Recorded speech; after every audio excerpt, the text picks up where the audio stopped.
Good morning, everyone. Good morning, Samanot. Why is my mic clipping at red? The hell? Hold on. It's using the proper one. Yeah. Hello. She's loud. Is it loud?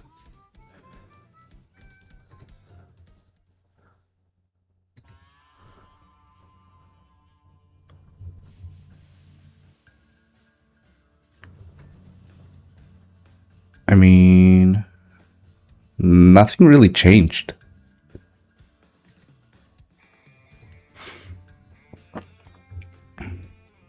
Could you hear feet walking along the hallway? I doubt it because the mic was muted. No, but not for real. Is the mic really loud? It's like clipping on OBS.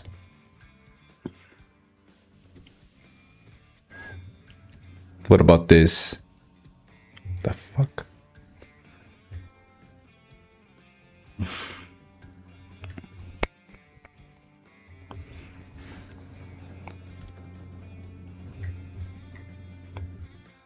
See you in a little bit. Blah blah blah blah. Blah blah blah blah blah blah. Blah blah blah blah. Blah. Okay. I think this is better. I don't know. Fucking fly. Hello. Good morning, everyone. My name is Dudzord and I work on awesome game dev projects here on Twitch, and today we'll be working on this cute little game right there on the corner called Standalone. It's an RTS game that me and some friends are developing for a couple of years already, and we are anxiously waiting for the reply from Epic Games, just so we know if we got a mega grant or not. Because if we do, it means that some of us will be able to start working on the game full time, which will be very cool. So we are hoping to have some reply on that throughout the next week, which will be pretty cool. So that's the plan. Okay, in any case, we'll be working on this game today. And we have a couple of tasks that we can work on today. I haven't picked one yet, but I mean, I can go through them and maybe we can decide as one. Is this working? It's not working. Why is this not showing?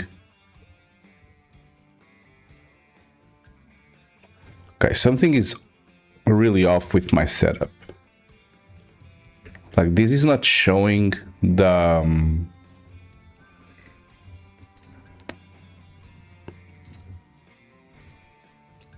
did OBS update or something? Yeah, this is not showing like my 4K screen for some reason. Hold on. The hell? Okay, now it is. Okay. Thank God I have like a separate window there. Okay, so these are the tasks that we have. So we have 1, 2, 3, 4, 5, 6, 7 tasks in total that we can pick from to work on. So I'll go one by one. And I need to log in, obviously. Okay, everything is going awesome today. So the first task is essentially the same that if we worked on the past, like regarding the new like scrolling arrows for the waypoints. But essentially it's just like to queue up multiple waypoints along a path. I mean, it's kind of working, but people want more. They asked for some like changes on it, but I'm kind of tired of working with particle effects, so I'm postponing that indefinitely. So the other one is currently we are showing the rally, so the scrolling arrows and the banner flag for the enemy fortress. We should be filtering that out, so we shouldn't know where the enemy rally fortress, where the enemy rally point is. So this is another one. Purchasing multiple units by doing shift plus clicking. This should be like a configurable number. I was the one that suggested this, by the way, so I'm glad that they are taking my feedback. Like, as a non-player of this type of games, it's pretty cool. So I think we might work on this one today. Then we also have like some visibility issues where we are able to see the amount of capacity that the transport boats have if they belong to the enemy. So we should be filtering out that. This one is also pretty cool.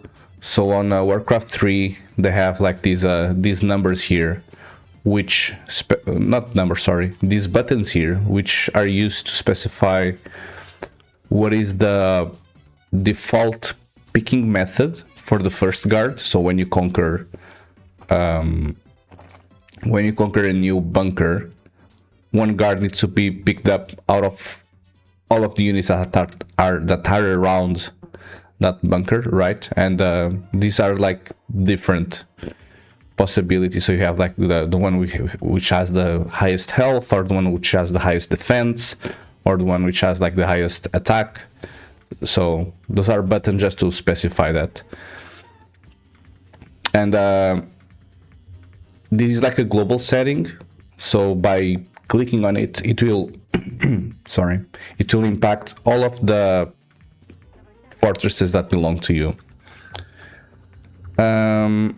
This is kind of similar to the multiple unit shift command destinations. So essentially, we want to add more functionality to the current rally points, so we can have like multiple path rally points. But I think I'm postponing this. I don't feel like working on this right now. Now this one is holding the enemy selected doesn't follow the camera. So we implemented this for our friendly units, not for enemies. So I'll need to check what's wrong there, but it should be like a simple if-else thing. So I mean, there are plenty of them which are like 2 or 3 lines of code. So I would say let's maybe start with those. I don't know. Okay, so let's start with this one then. GG. So camera follow enemy units. That's the first task for today. So camera follow enemy units. Okay, new branch. And while this is creating a branch, I mean, I might as well wait because it needs to pull as well. But it's gonna take a long time because I haven't worked on this for over 1 week, and a lot has changed. So a lot of assets need to be re-downloaded, and I guess Ryder will have a tough time loading the asset now.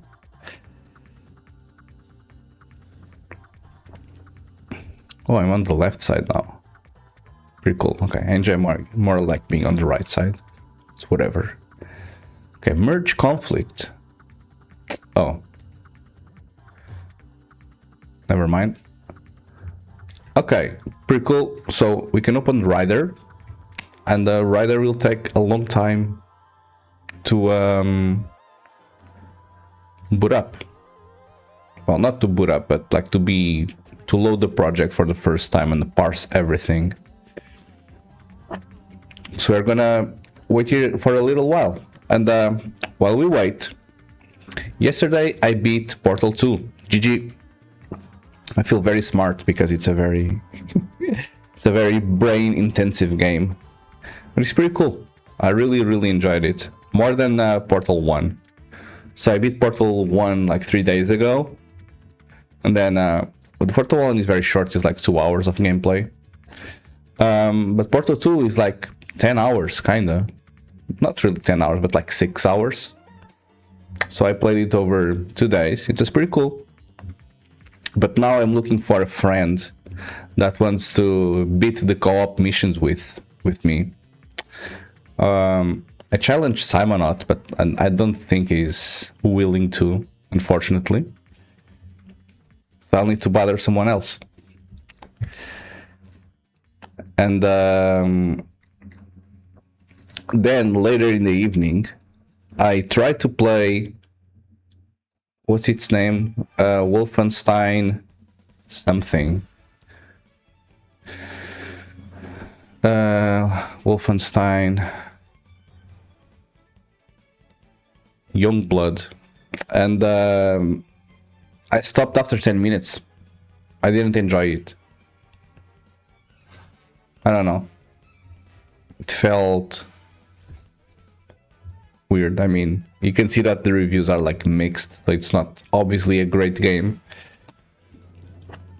But yeah, I didn't enjoy it. Oh, I played the shit out of this one when I was a kid. Oh, this was so good.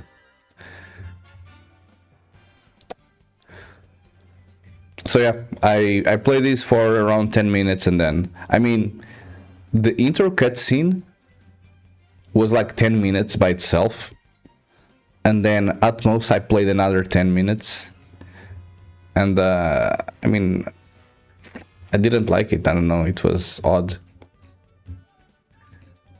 Everything feels like way too, like, out of proportion, you know? Like the items in the game, they are like way too big for what they are supposed to be. Even the guns are like disproportionately like bigger than the characters, so the characters are two sisters. I don't know, felt really off. And then the AI is very dumb. The enemy AI, like, they are stupid as hell. So yeah, I stopped. Okay, I have a fly around me. I think I need to swat it. So I'll be right back because it's annoying the hell out of me. Okay, be right back.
Okay, pretty typical. I can find her now, but I have the swatting racket or whatever this is called, the electrical one, which will be pretty cool once I found her. Okay, so okay, pressing all in the enemy selected unit icon doesn't camera follow. So let's first test this, just to validate that this actually is broken, because there has been situations in the past where the tasks were actually working and not broken. Because sometimes this feedback is from like old plate. You are purple, damn. Old 90 cities. Okay, pretty cool. Okay, hold on, let me just prepare this stuff here. And in game mode,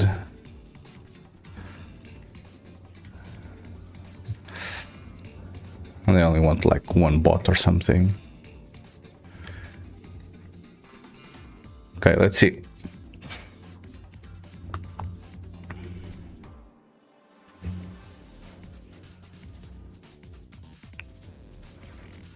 Okay, it's pretty cool with this intro. You are red. Old 90 cities. Good job. Whoa. Okay, so I'm this guy. Okay, I kind of want to wait and see where the blue team starts creating guys from.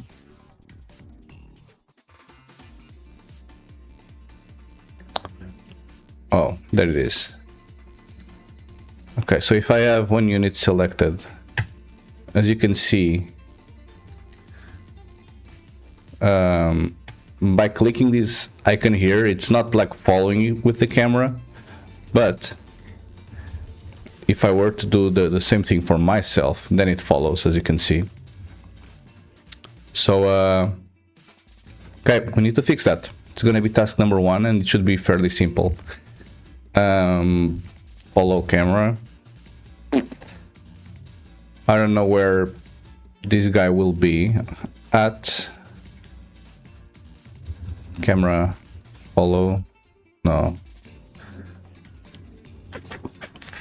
Okay, so hold on. So that's the unit selection screen. The single unit selection widget. Okay, and then I should have, when building,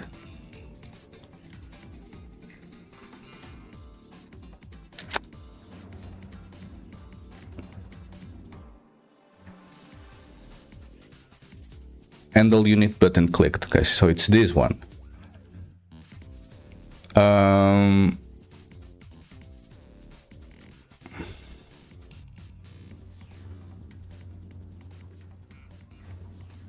Selection system? No, it can be only this, can it? Hold on, where is this attached to? Icon widget.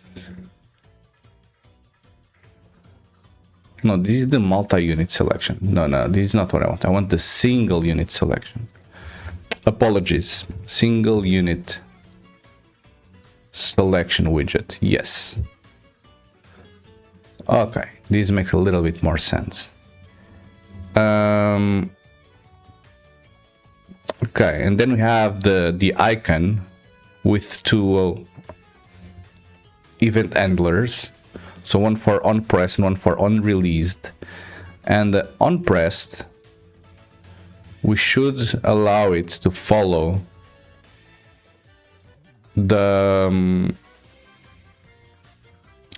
this character.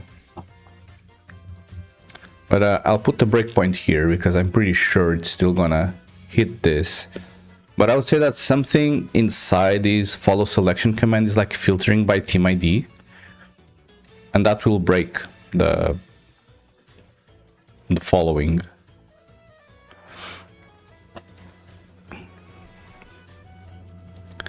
So let's investigate that.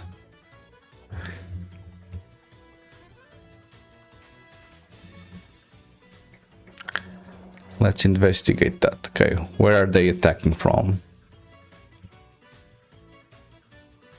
Okay, they are attacking from there.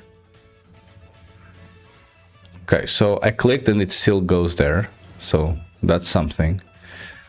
And then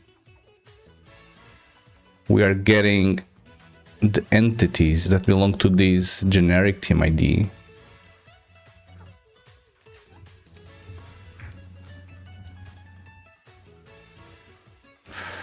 Oh, so these are only the entities that belong to my team. I see.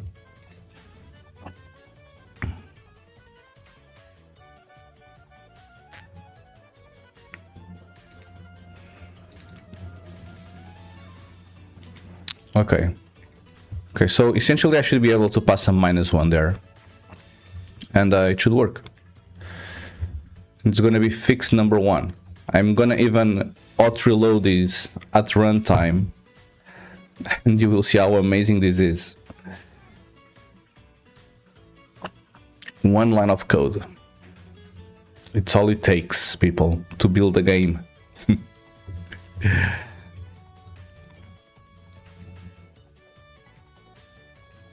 Archangelsk. There they go. Pretty cool. Okay, so it's still building, compiling for live coding, blah blah blah. Nah, bro, I'm not letting you get my stuff. Okay, but now it should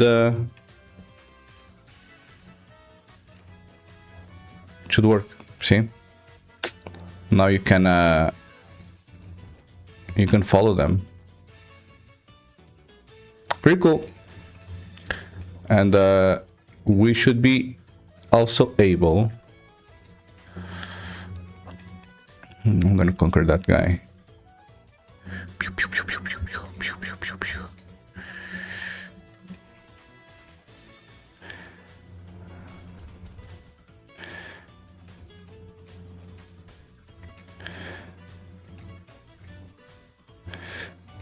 Okay, and if I conquer this guy here, it also follows it. So, good job. Task number 1 successfully done. GG. Okay, so that was just a line of code. She's kind of sad.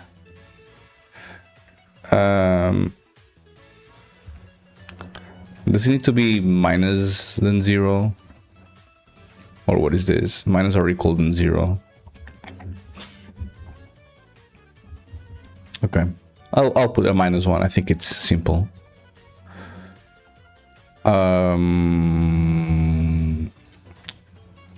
Okay, so now we go back to the task. Press holding enemy selected unit icon doesn't camera follow. Fixed camera follow for enemy unit. Good job. I mean, this was fairly small. Still gonna put 15 minutes, but it wasn't this much. Okay, let's go to the second task. Don't show transport capacity if not your transport. So what that means, okay, I'll probably need to increase the number of bots now. Just so the bots can actually like play the game for a little while. Or I can have like 2 windows and then maybe test it with 2 windows, but yeah, let's do it with 2 windows. I don't like having bots here.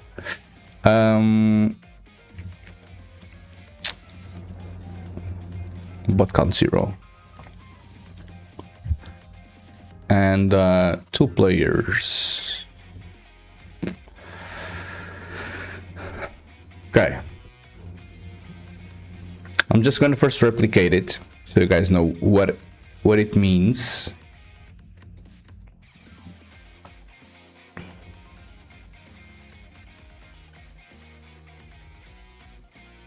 Team Red versus Team Blue. Okay, pretty cool stuff. Do I have something here? I do have. Can I create a transport? I can create a transport. Oh. Why can't I select this? Oh, I can select it, but the selection circle is like under it. Okay, that's less than ideal, I guess. But essentially, if I have like 3 entities here, and I ask them to load into this, you can see that now we have these 3 bars there that mean that we have 3 units inside the boat ready to be transported. The thing is that the blue player, which is this guy right here, the blue player shouldn't be able to know. So if I do this,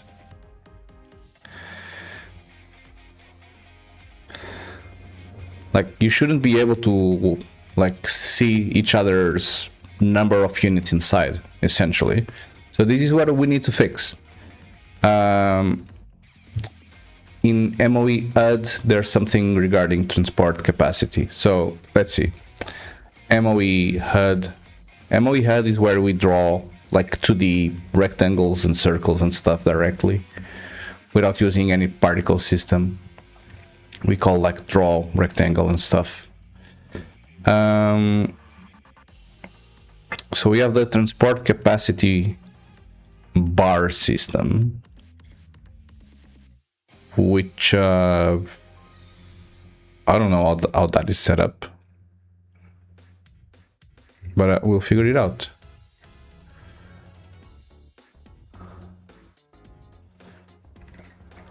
Yeah, I mean, this is probably just calling draw like automatically to all of them.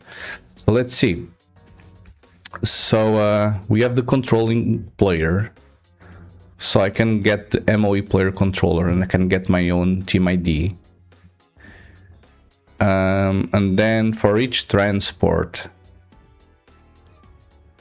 instead of drawing this at will, I only need to check if these transport from this component data, this team ID from this component data, if it belongs to my team ID or not. So I can do a auto MOEPC equals cast as a MOE player controller.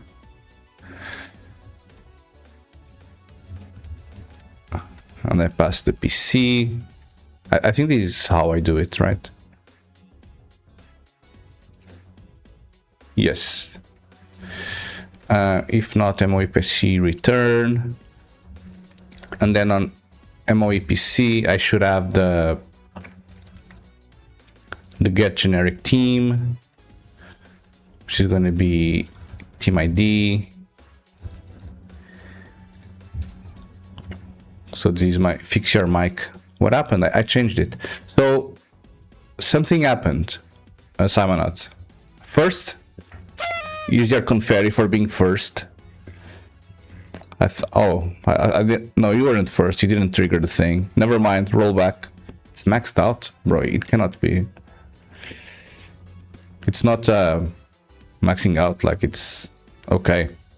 But as I was saying, something weird happened because I did trigger first, then good job. But it's not appearing here for some reason. So, okay, your confetti. I rolled back the rollback. But I mean, it kind of is okay. I don't know. But something happened with like the computer. I don't know if it was like a Windows update or something, because when I started streaming today, the Stream Deck wasn't working, and then the OBS scene had like this fake desktop image on, which should be disabled, but it was like enabled. And then we also are having like audio issues for some reason. But I already Microsoft must have delivered another quality update. Yeah, most certainly. But I already played here a little bit with the filters. And I decreased the compressor. I mean, I can decrease it way more, but would say.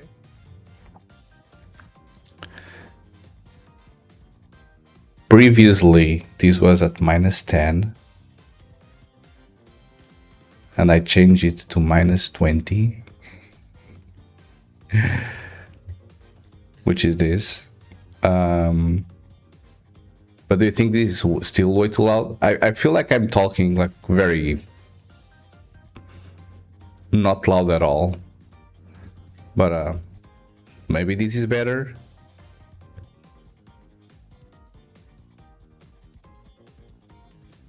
I mean, here it's not clipping anymore, so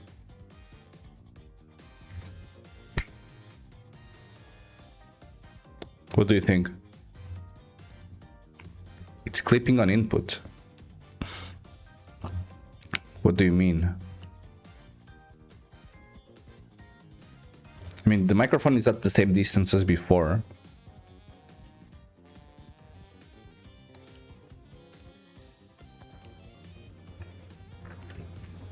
It's clipping on input. I don't know what that means.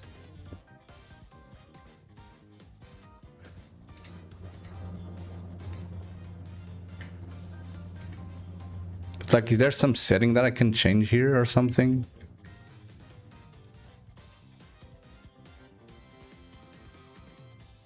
Okay, let me hear it. Hola? Yo, yo, yo. Blah, blah, blah, blah, blah, blah. I can hear me. I mean, it doesn't sound terrible. Hola?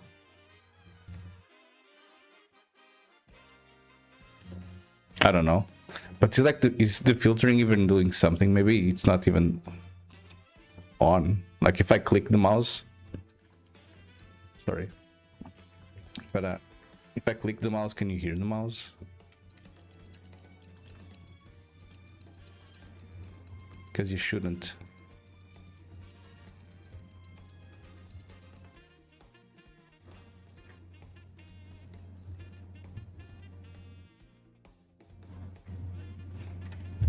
Yeah, I think you can hear the mouse, which is weird.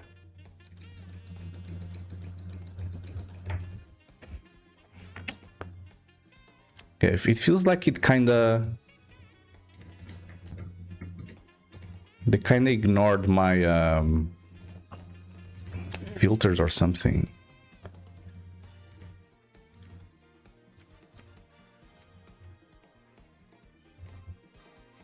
Is this better? Hello. Okay, what if I put now the value back at -10? Is this gonna blow up? Hello? Yes.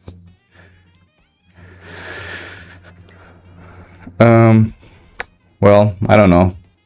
I'll put this at -20 so it doesn't blow up here.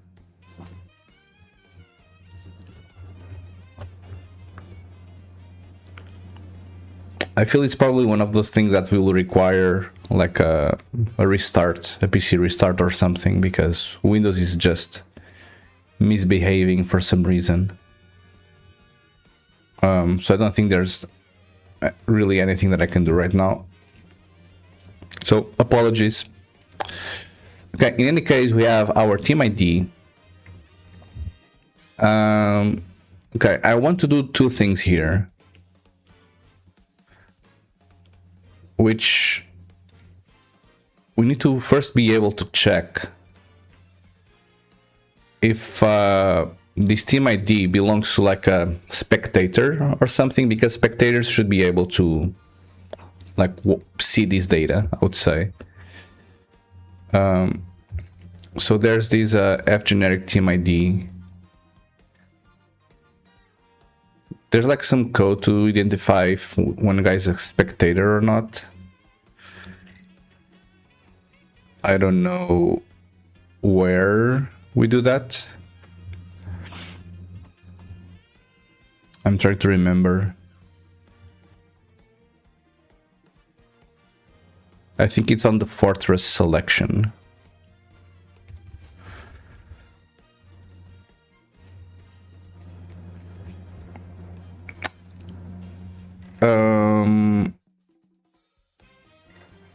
Let me see if I can find it.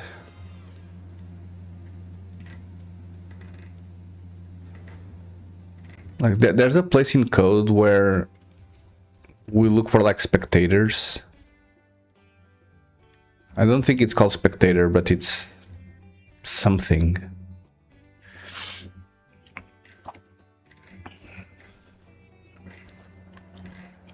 Where we essentially compare the team ID with like some constant.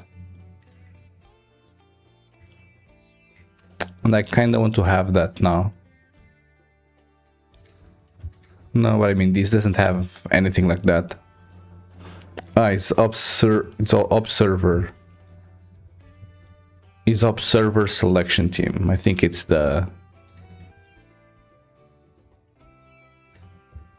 this thing. Oh, so if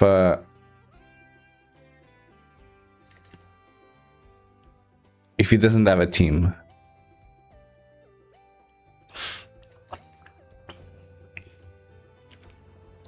Okay, so if it doesn't have a team, it can select that. Okay, so it's on get generic team ID. Okay, pretty cool. So whenever we do this, we can say if team ID equals f generic team ID colon no team ID. If it's different,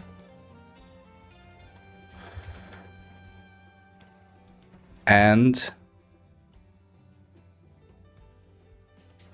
the team ID, oh, I don't have the owner on the transport component data. Oh, how do I get this? Okay, hold on, I need to check Discord because I remember them specifically saying that I shouldn't be adding the owner ID to each component type, because there's like a store that I can use for that. Okay, let's see if I can figure it out.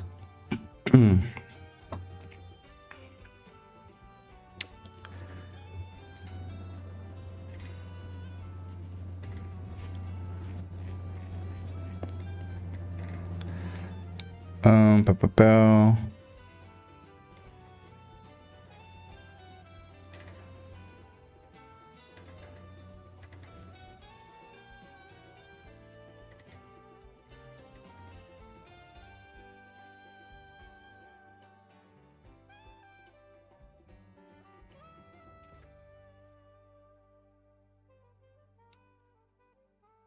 I mean, if I can't find it, I can just go on the on GitHub and see like the pull requests, because I think there's like a change there for this. GitHub.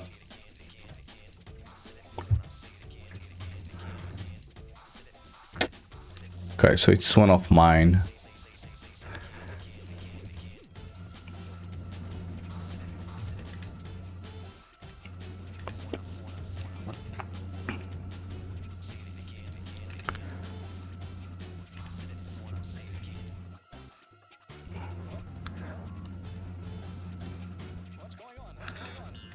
Da, da, da. I don't understand what's going on here. Oh, it's this. For the record, we use ECS manager get tag for entity instead of adding unit tag. Oh, this is the unit tag.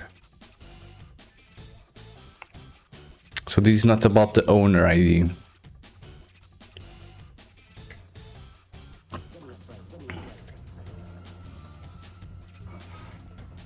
Okay, so this is about that. It's not about the owner. Okay, never mind. So,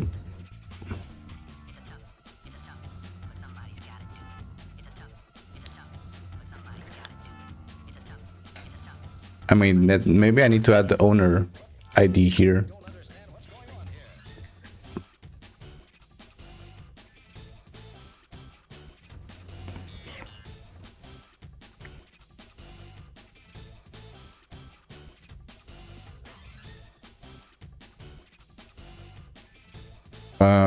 here. Okay, and then I need to figure out where do I build one of these things. Give me a break. Give me a break.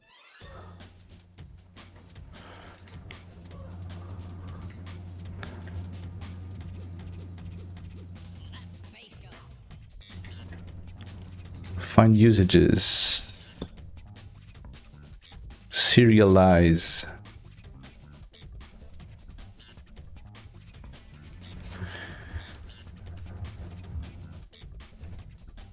D.TeamID. Okay, so I'll need to update now all of these, I guess. This is getting it.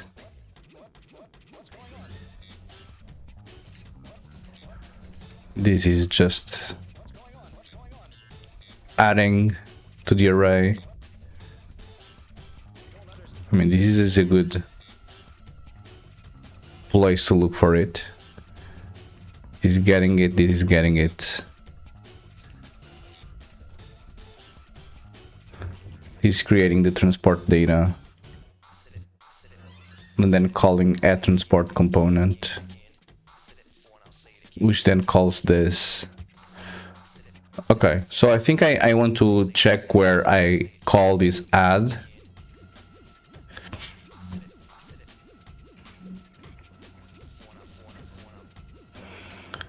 But apparently it's only here. So on add transport component,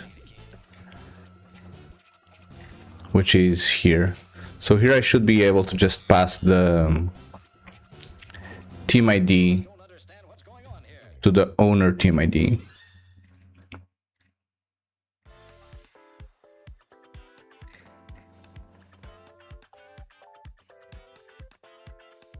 And that should fix it. So now if we go back,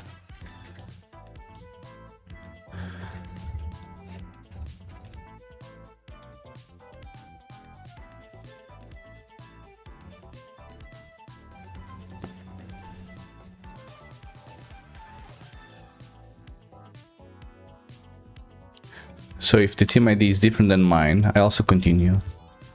I think that's the thing. How do I get the integer number for this?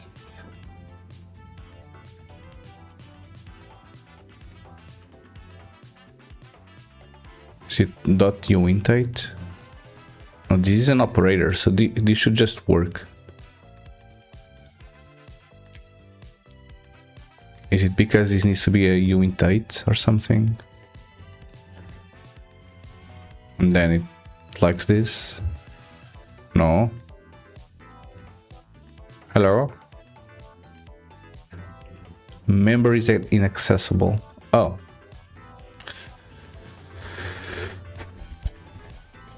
Member is inaccessible. Okay, so how do I...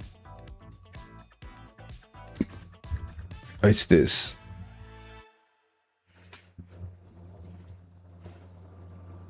No. Hold on. How do I do this? F generic team ID.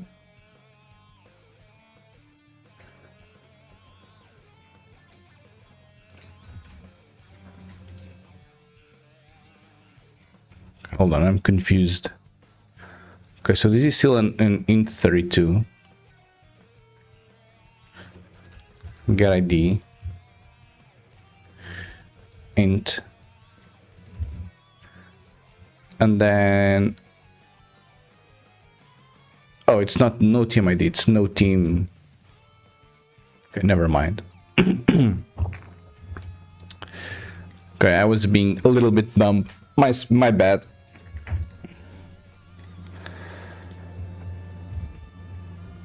Okay, so if my team is not the generic team, and my team is not the team to which the transport belongs to, then I continue, meaning that I won't be rendering anything. Okay, pretty cool. So now, if we run the auto reloading, we will probably notice that most certainly this is going to crash. But we'll see, because since it's changing like header files, I don't trust it.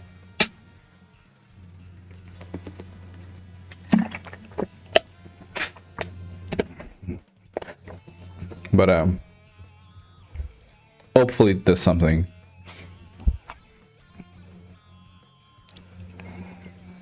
Yeah, it's gonna compile like a bunch of shit. Yeah. Okay, hold on.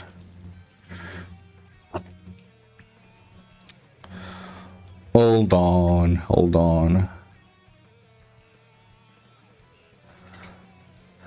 Okay, so where is this capacity used?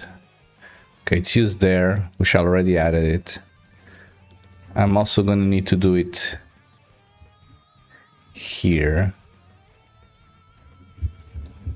Team ID.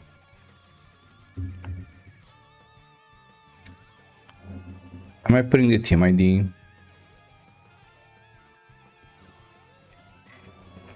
on every single one of them? I don't know.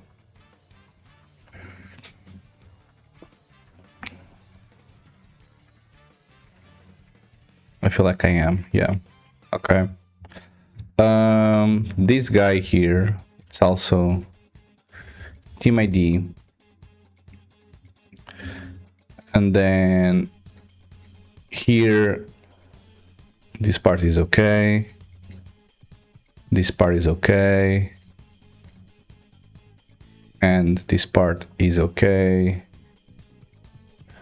This part is okay. Okay, so this is gonna break.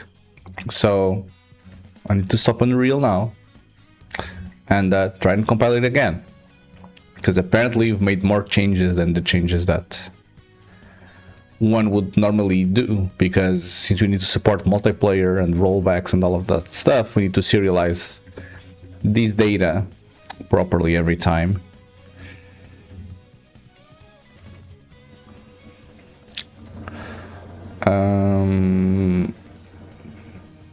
Okay, so this is compiling. Where is the build situation? Okay, so it actually built, but it was having like tons of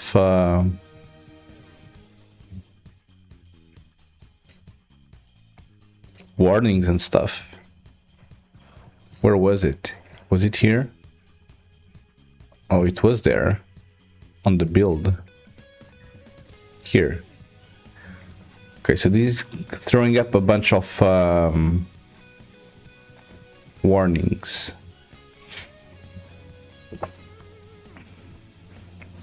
So I will want to fix this, because this thing annoys me a lot.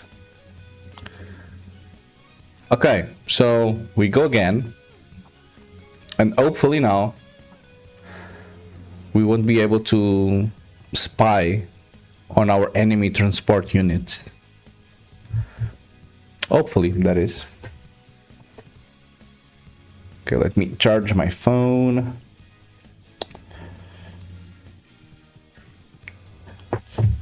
Okay, GG, it's charging.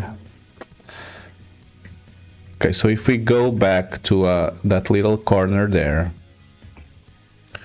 we should be able to spawn one transport boat.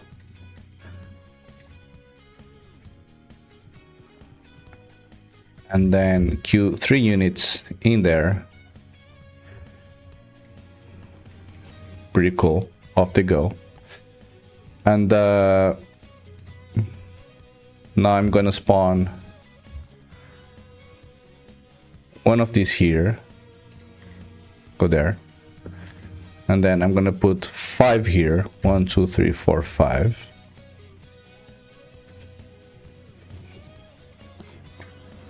Okay. And now, if I move it here, come on. Okay, we'll see that we, as the red team, so we are this guy, we are the red team, we cannot inspect the number of transports of the enemy unit. Good job. And then we, as the blue team, can also inspect the red team capacity. So, good job. Task number 1 successfully finished. Hell yeah.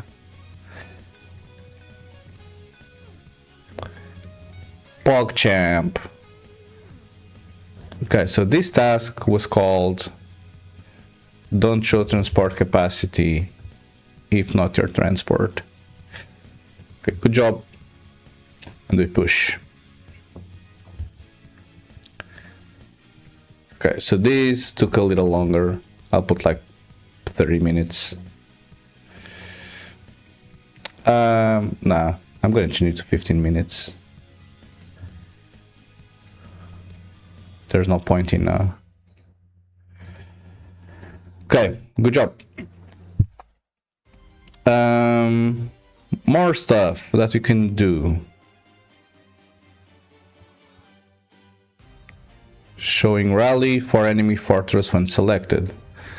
Okay, so this is another one that we need to fix. When I select an enemy fortress, I see its rally Niagara path.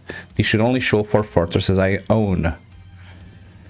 So it's kind of the same thing here, actually, where if I select, for example, this guy, well, it's kind of not showing it.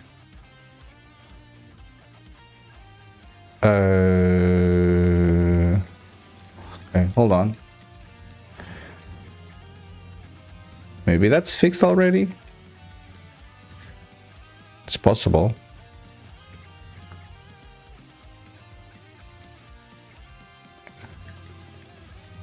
Yeah, I mean, it's not rendering. When I select an enemy fortress, I see its rally Niagara path.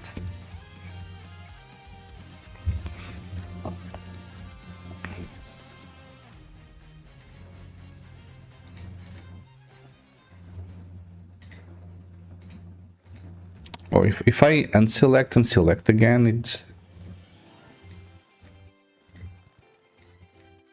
stops rendering for some reason. It's a bug.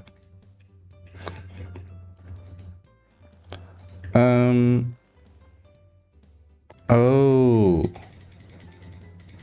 like this. Okay.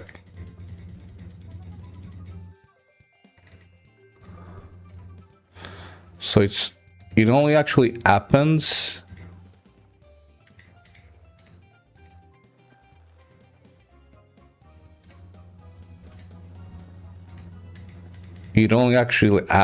while it is selected. If I change it on my own fortress, then it also shows for the enemy, but for some reason it stopped rendering on mine, which is kinda odd. It's like blinking weirdly.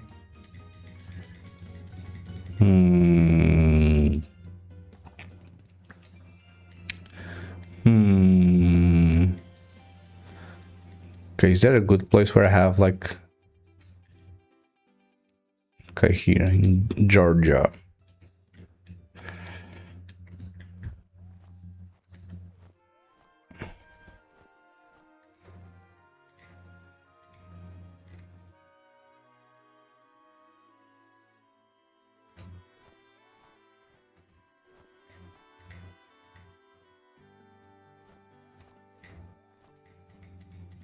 Okay, so if I do this and then I click on my other one, it also clears from that one. This is odd.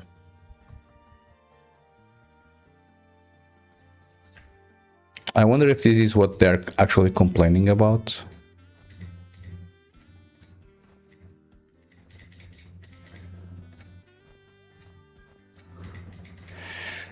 Because the thing is, since I'm playing this locally,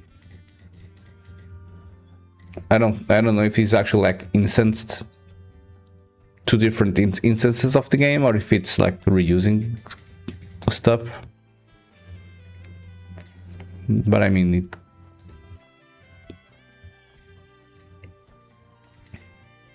yeah, man, I don't know. It's weird. Okay, we'll try to fix it, because apparently it's like it breaks. So even if I do this and then I do this, like now it's not showing, and it should be showing. So yeah, let's do that. Show rally for enemy fortress when selected. When I select enemy fortress, I see its rally Niagara path.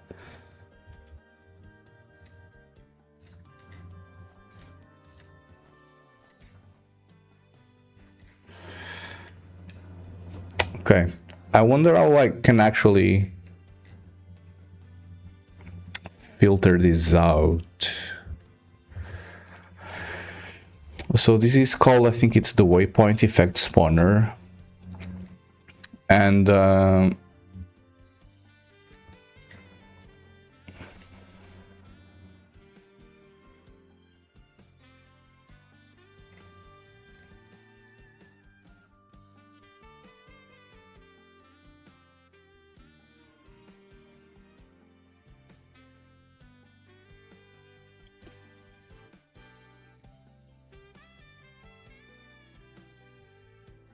okay, spawn waypoint effect. Okay, I wonder if I can attach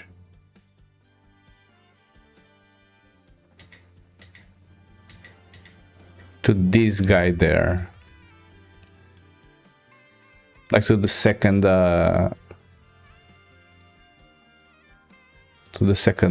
player. But I don't know if this appears here. That's the thing. RTS profile attached to Unreal Editor. Number of players.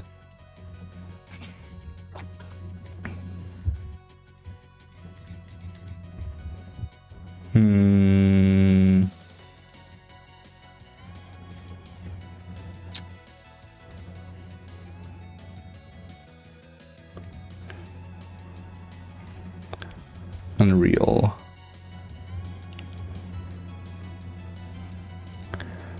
Yeah, because I wonder if this is like a separate thing.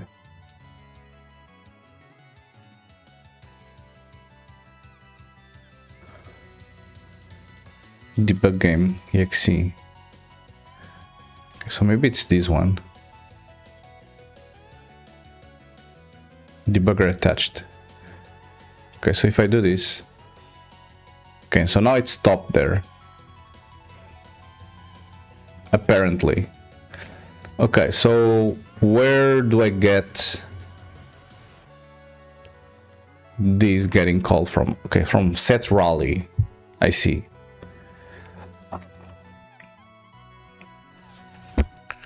Oh, this is on the preview.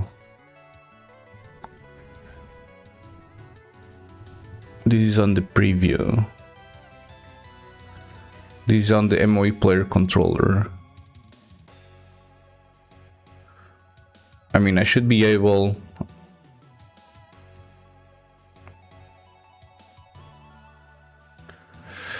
I see. So I can probably filter it like here directly. Like I should only be doing this immediate preview if this player ID is the actually same player that belongs to the local player controller.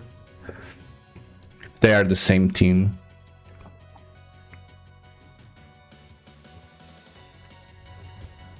Yeah, I think that's the play. if player ID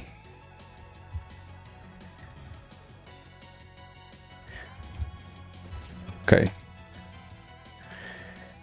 int team ID equals get generic team ID.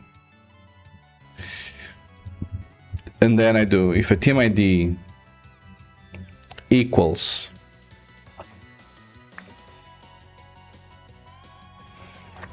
f generic team ID no team, or my team ID equals the player ID.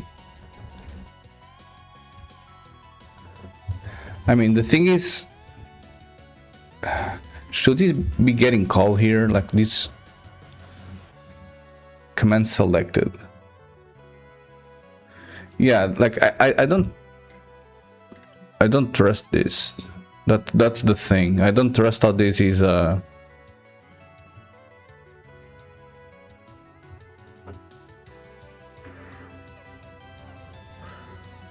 because this request set rally, this only happens on click. But this player didn't click, so this is still showing the other data. Okay, I feel like I need to do this with bots, you know.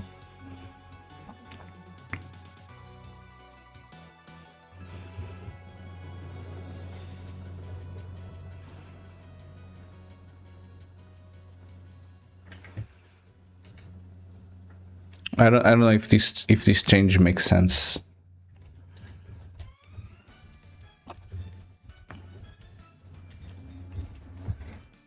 Because this request set rally, it happens on when I click, but I don't know if this happens. No, because this is me sending the message. Yeah, so this shouldn't happen here ever.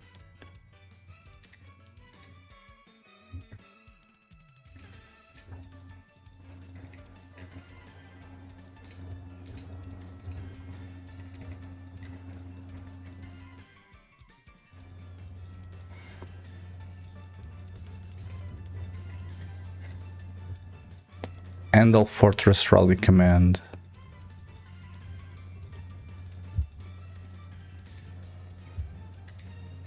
Where is this used? It's not used.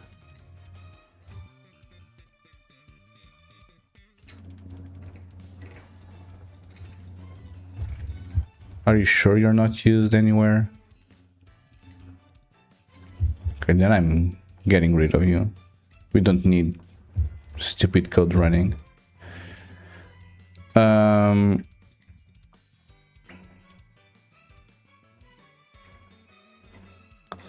Okay, so these are the bots. So the bots will be sending a message.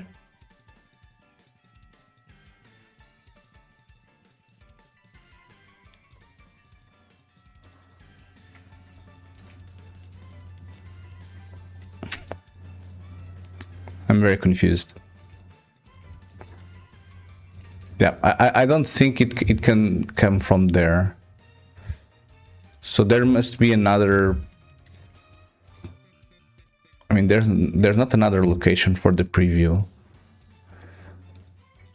So I don't think it's the preview. Okay, I'm gonna roll back all of this. I don't think it's the preview. Although locally, if you are playing with like two players side by side, this might impact it. I would say that the issue is most certainly when you actually get this command here, the set rally position.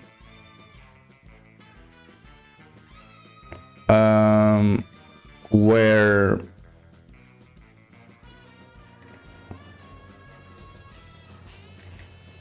so if I'm setting the rally position for a fortress, get rally visuals, set that, show rally point indicator.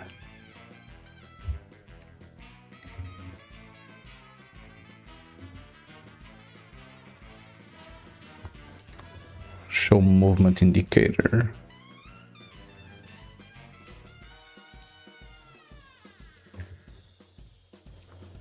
I mean, these already checks for the team, so it's not the show rally point indicator.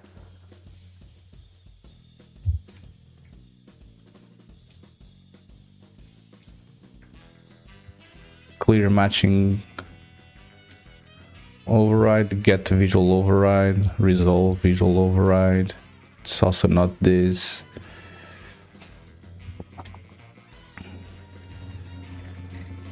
Selected manual entities to reset. Okay, so then this goes to true because the thing is selected. I see, and then it refreshes for the current selection. Gotcha.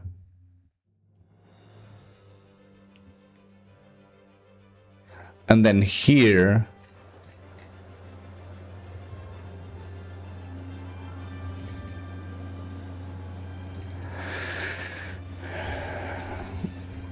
and then here on the spawn waypoint effect, it should actually only call this if the campfire belongs to me. Either if I'm an observer or if the campfire belongs to me. Okay, so this is the correct place to do this check.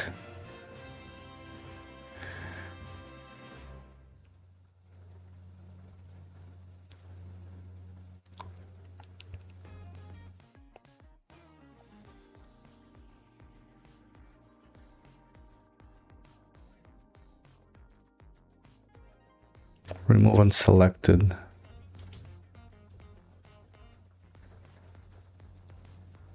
Okay, so I think I will need to get the local the player controller from here somewhere, somehow. Do I need to pass the player controller on end selection? Maybe on refresh waypoints for current selection. Okay, where is this called from? So this is getting called from a bunch of places. Oof. Okay, so on MOE HUD I can get the player controller, that's fine.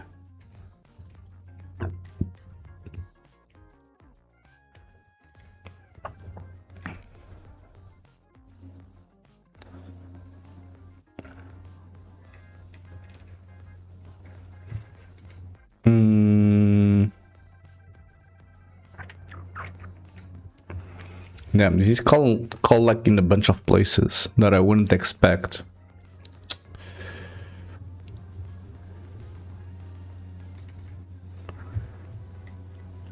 Refresh waypoints for current selection.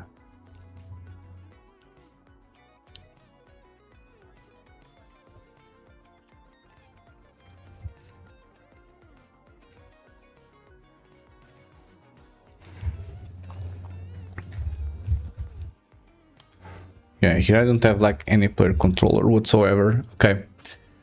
How do I pass? I mean, I kind of want to filter it like here. So how do I pass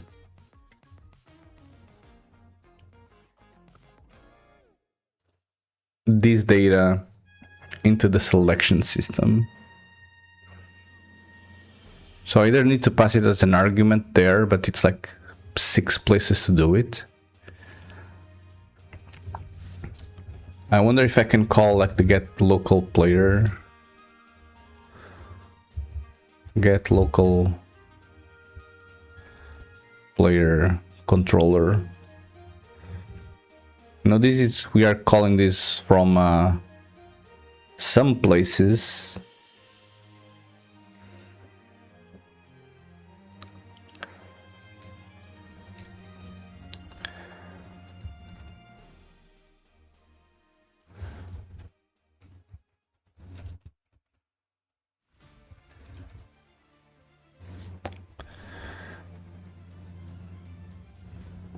Okay, so on the campfire system, I can get from the world. Show rally point indicator. Okay, so I think this is what I need to do. It's this.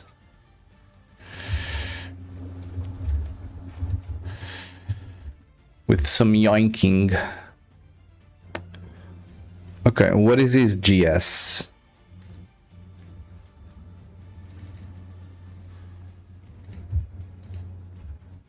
It's the game state base.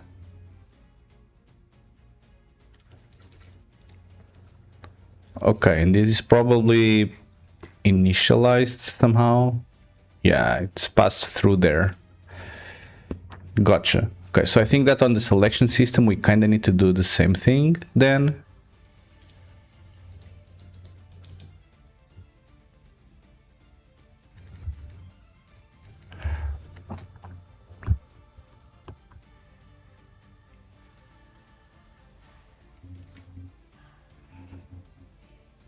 Yeah. Yeah. Okay, so on all of these places, that's how we get the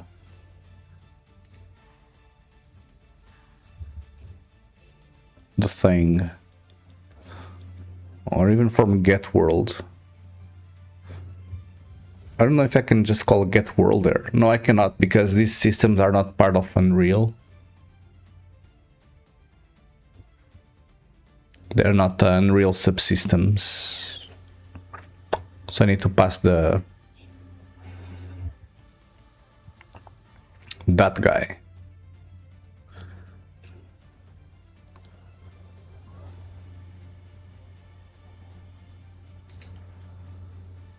PC, GS. Yeah, okay. So that's what we need to do. So we need to pass the game state base to the system. Okay, good job.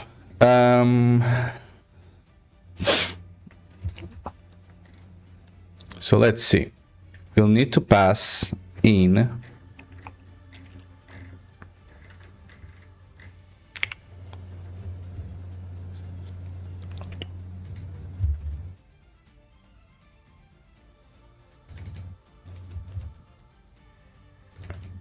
this. Okay, and then somewhere we are setting this to something.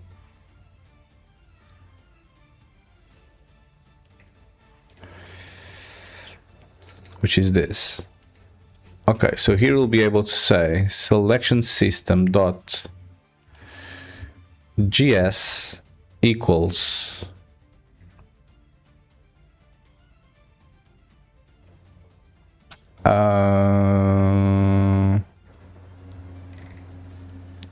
equals what?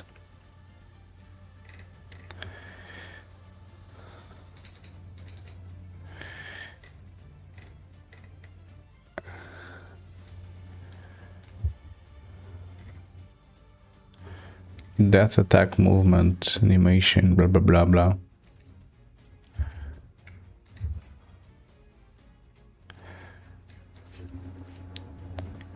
Where's the game state?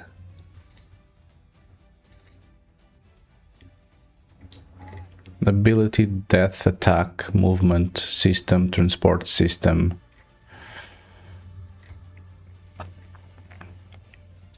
Set, bind.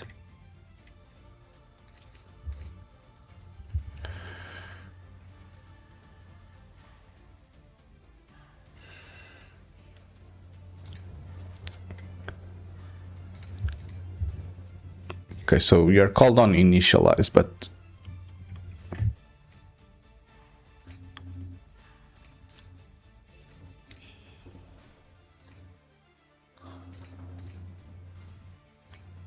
hold on, what is the difference from this? Update TCS.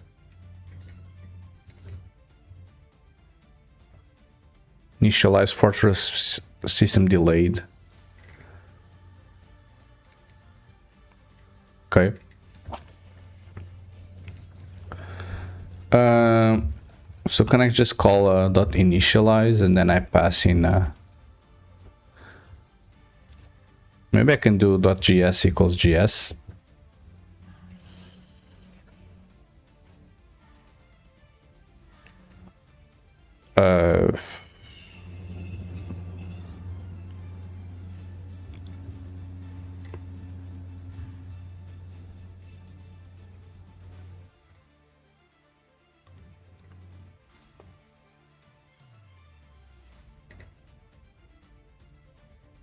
Yeah, I don't like this.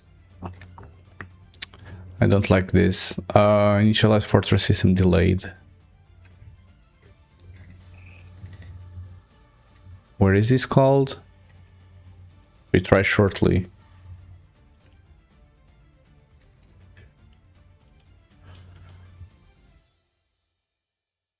I mean, technically that belongs to the...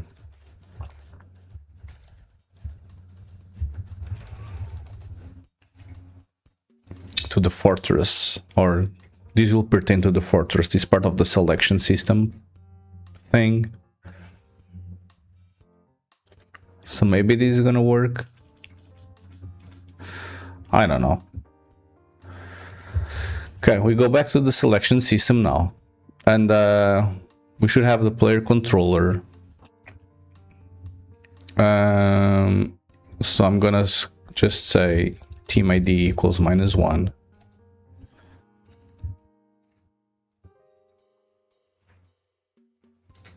And then here I say team ID equals MOEPC get generic team ID. Okay, good job. So we have the team ID now.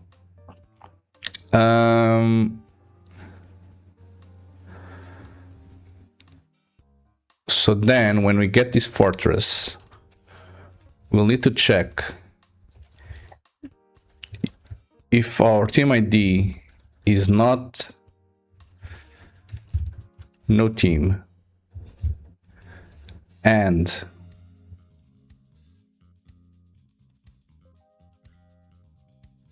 our team is not the same team as the fortress, we continue. Because we don't want to render this. And then we do the same thing for the campfire.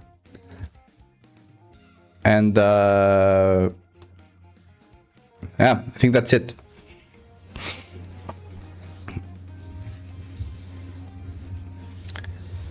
Okay, so it's compiling now. Maybe not, maybe it's like stuck somewhere. Yes, it's stuck. Okay, it's compiling now. Surely now it's gonna work.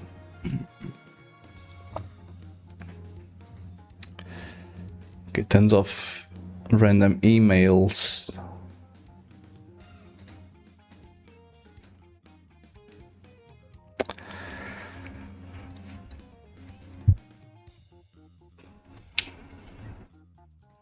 Okay, we need to wait now.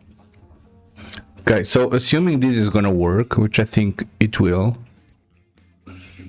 I think then we'll work on this task, the shift plus purchase. Oh, it failed. GG. Oh, right. Yeah, I don't have a GS here, do I?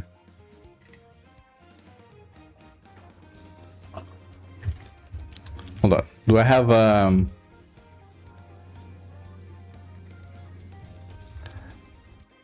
something like this where I instantiate GS like so?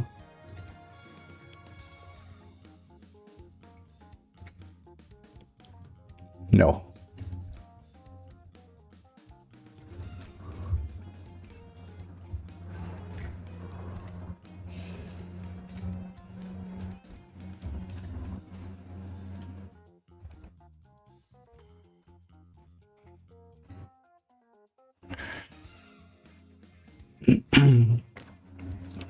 So it's this in-game state.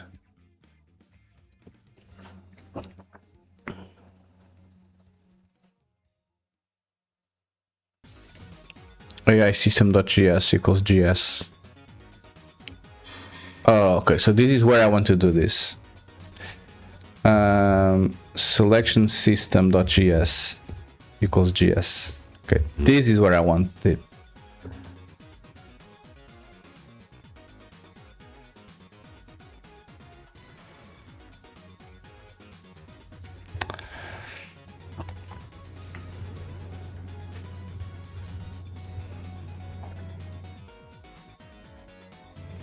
Yeah. Okay, so that's where I want this thing. So I don't want it here.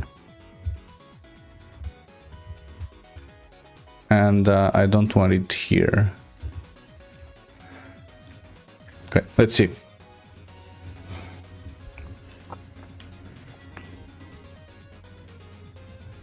Okay, the wife woke up, so I'm gonna say hi to her. Be right back.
Hola, I'm back.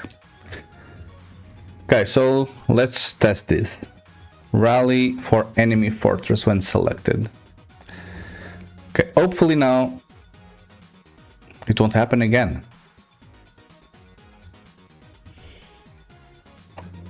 We'll see, we'll see. Oh, it crashed. Oops. It crashed.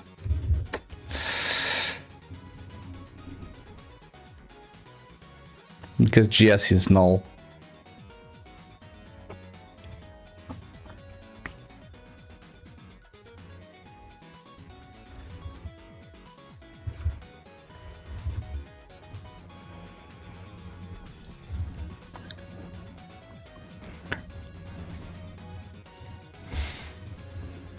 Okay.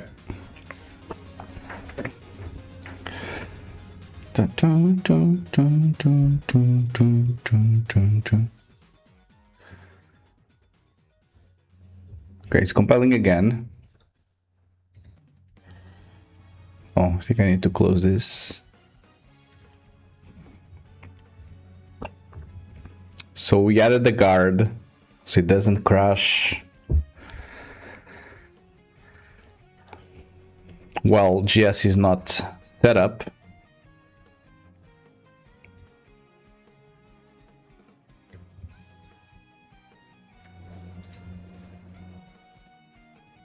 Okay, let's see now.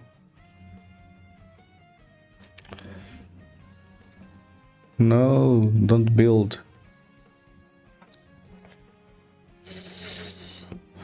Oh my god. Stop. Yeah, working with Unreal is a little bit annoying. as you can probably tell. Oh, cheat components. It's empty. Wow, look at this. All of the cheats. Ay, ay, ay.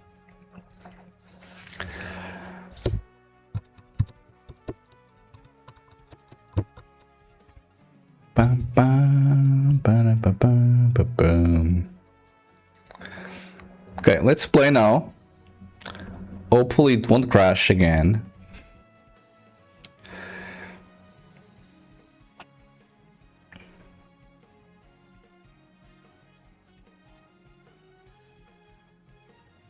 Come on.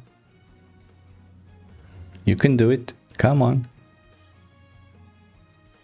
Preparing shaders 3. You are team red. You are team blue.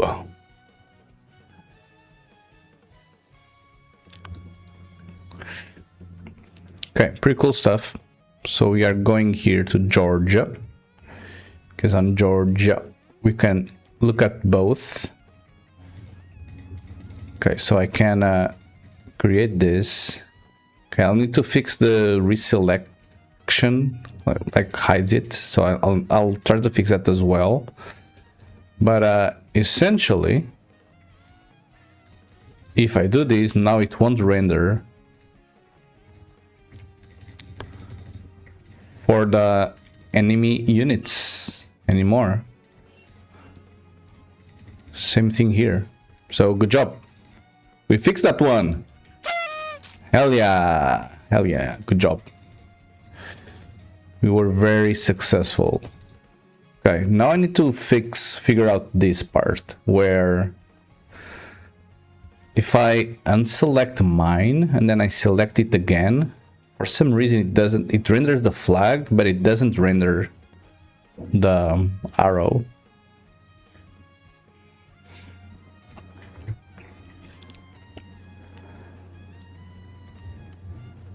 Hold on, how many things did I commit again? 1, 2. Only 2 of them. I think we can continue on the same. I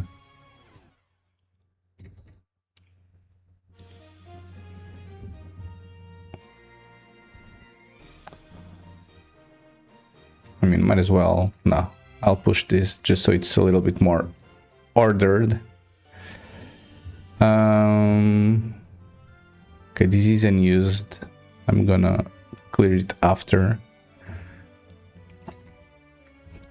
Don't render Niagara waypoints for enemy fortresses. Okay, good job. And then here it's gonna be a remove unused method. Good job. Okay. So now I'm gonna go back to 1 player because I don't think I need 2 players for this.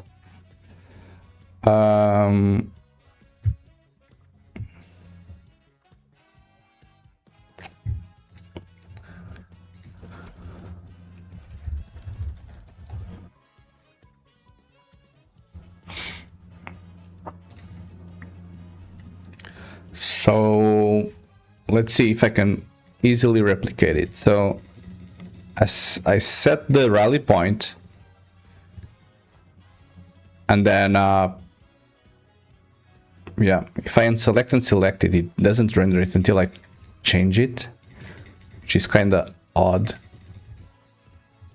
Let me see if there's like a bug report for this, because maybe you can do both at the same time. Display, blah blah blah, UI button, multiple waypoint. Okay, there is none. It's fine. Okay, so how can I fix that?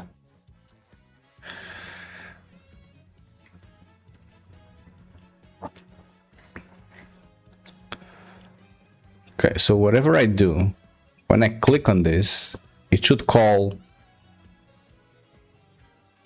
the refresh, which it does, obviously.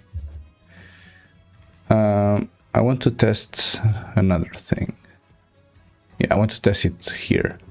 So if I do this and then I do that, if I select back and forth, it also doesn't work. If I have both on the same, it also doesn't work. Okay. So let's see. If I click on this, this happens. If I unselect it, nothing happens.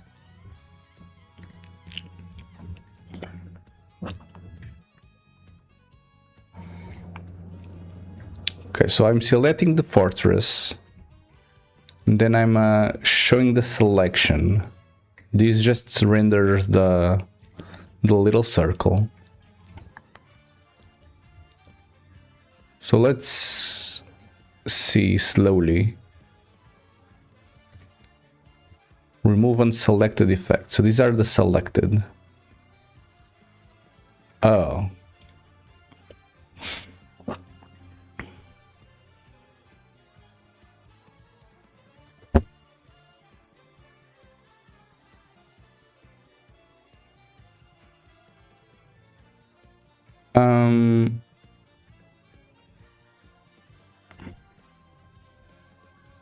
Okay, let's see. Okay, so in terms of selected entities, I have that. In terms of running effects,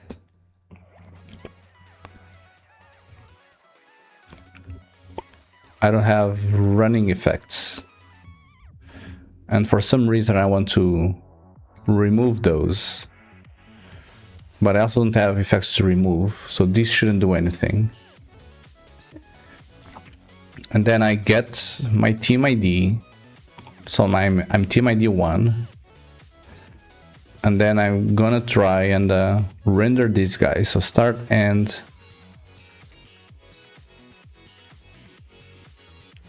I don't have a rally entity.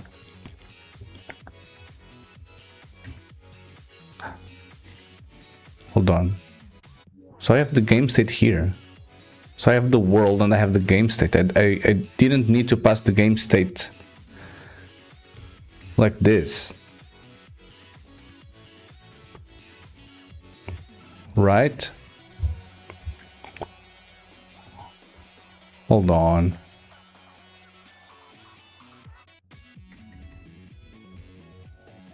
I mean, if I have the world, I can just call get player controller directly. I don't need to do that.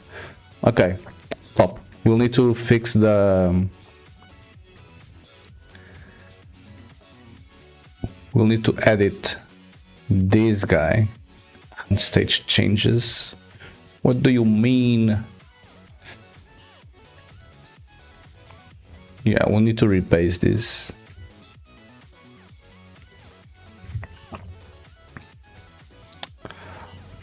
Okay, so we won't need this game state base for starters. And then I'm just going to revert all of this. We don't need this.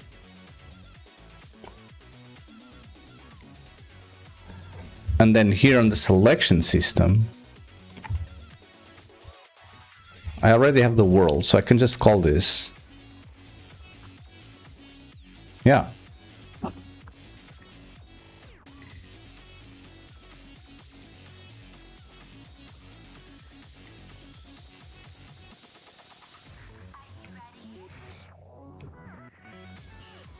Yeah, I can just call this, okay, and it simplified a lot of stuff.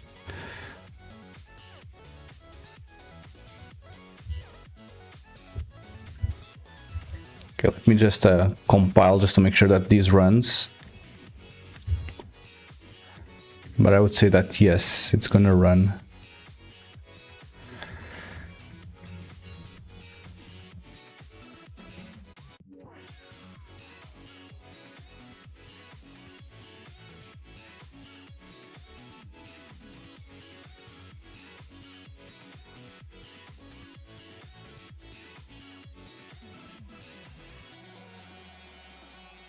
I feel tired already.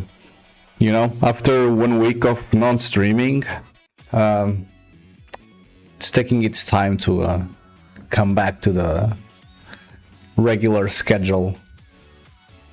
I feel like I could sleep like another 2 hours or something. Oh well. Sleep is for the weak, I've always learned.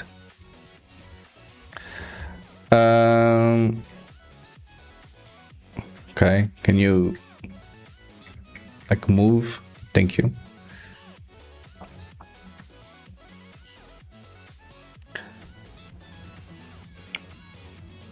I mean, if this opens without crashing, then I'll say that this has been successful.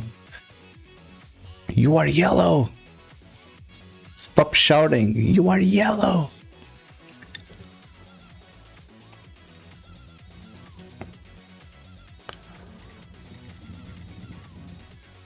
Wow, you are yellow. Okay, pretty cool. So I can amend and continue my rebase and force push whatever I have to push.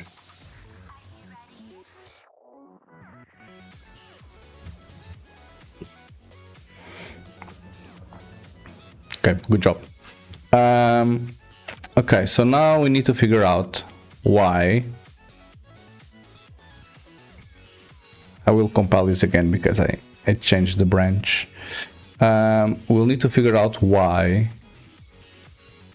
this spawn waypoint effect is not actually like showing it.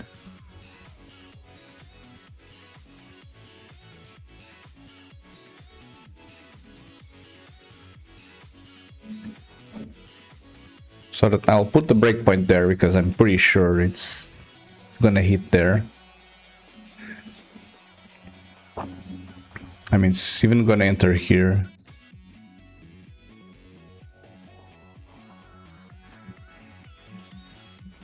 Okay, so it's opening.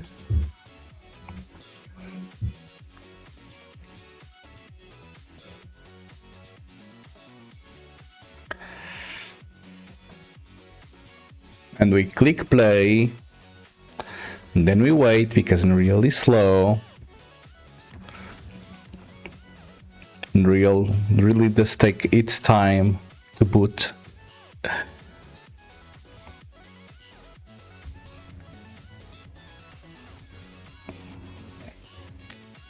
Come on, old guy. You can do it. Oh, did they fix grease already? There was like an issue with Greece having a lowercase name. I mean, I can quickly check. Nope, it's still lowercase. So this is like an easy task for us to pick. Okay, so by clicking, this happens. Oh, it didn't attach. Attach. Okay, and now if I click on this guy,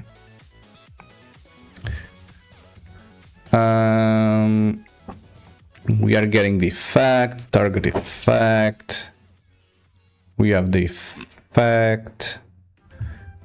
We don't have anything running, I guess. So it's not spawned. So we need to spawn one guy. And then we do all of this nonsense. And then we don't call reinitialize system, but I mean, it just spawned cleanly. And then we call running effects.add. But it doesn't render.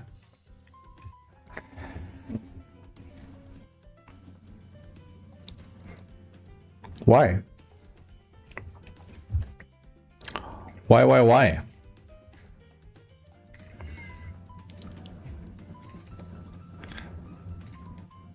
And where is this like getting cleared or something? So we got it here. Oh, bots are unloading. Whoops.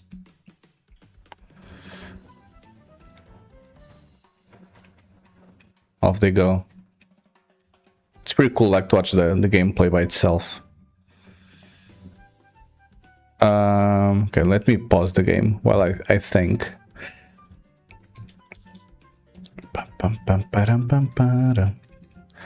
Okay, so these running effects, we go back to this. Good morning, Lit Geek. How's it going? How are you? Good. How about you? I'm tired. I need to come back to the regular routine of streaming. I don't know, it's just tiring me more than usual. You and me both, yeah. I think it just means that we are getting old, if anything. I'm tired as well. Well, it's like 6 a.m. there, so I would understand. It's almost noon here.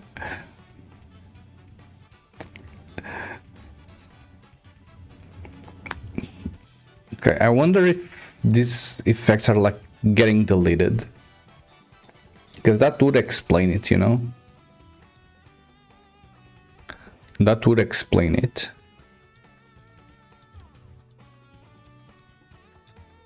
And also these destroy all running effects. It will also explain it. Okay, so we attach the camera again, play. Okay, so remove unselected effects.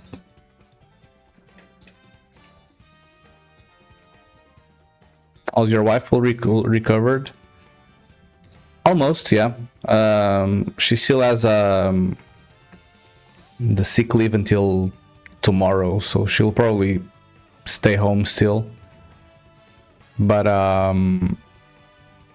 yeah, but she's fine, I would say. Thank you for asking.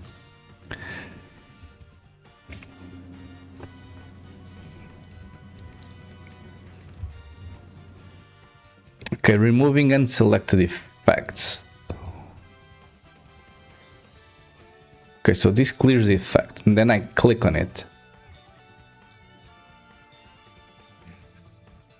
Okay, so I don't have like any effects running. Do I? No, running entities is null. And then it spawns the effect. Why doesn't this render, bro?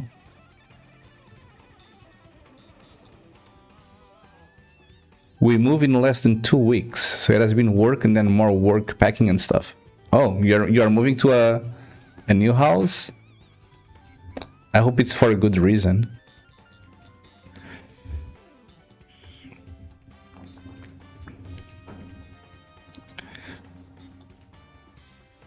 I would say it's not like good to assume that moving to Arizona, bought a house. GG, my man, congrats. Where the fuck is Arizona? Where the hell is Arizona?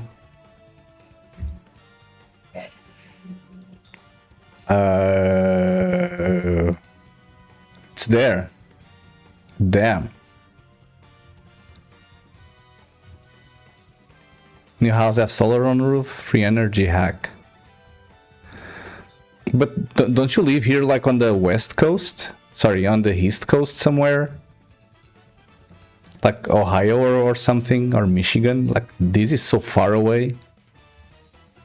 Right now in Chicago.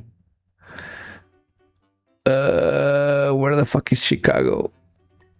Florida, New York, Pennsylvania, Chicago, it's there. Yeah, I mean, that's freaking far away.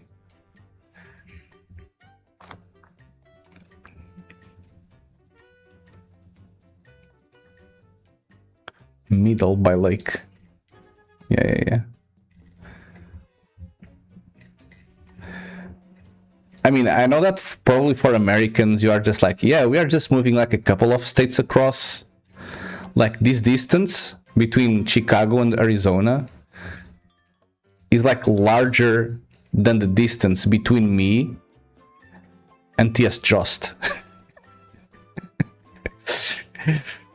Or even me and I think it's Master Agent Miyazaki, where he lives like up north here on Sweden or something. So your move is gonna be way larger or way longer than the distance between us.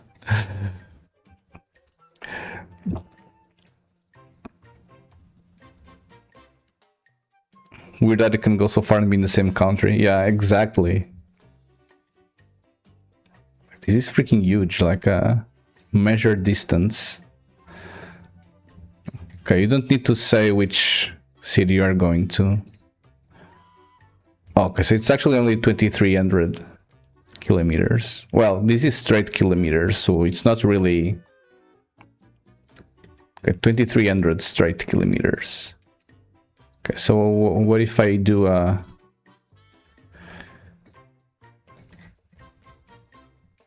something like this? 2300. Yeah, I mean, it goes all the way to Denmark at least.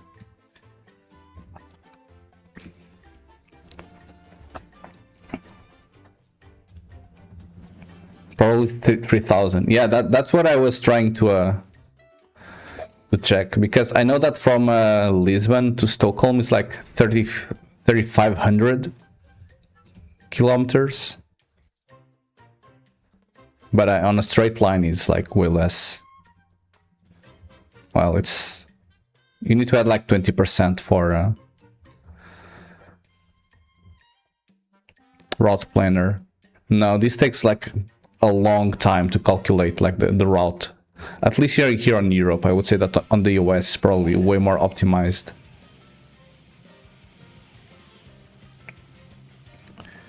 You say Phoenix is close enough.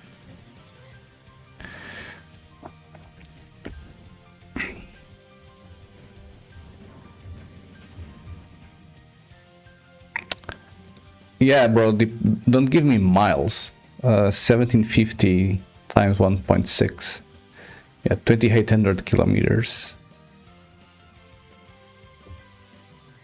Yeah, so... yeah, I would say that it's similar to this. So it's the entire distance to like Copenhagen or something. Which is pretty cool. Where else can I go to? I can go to Prague, Hungary, Serbia.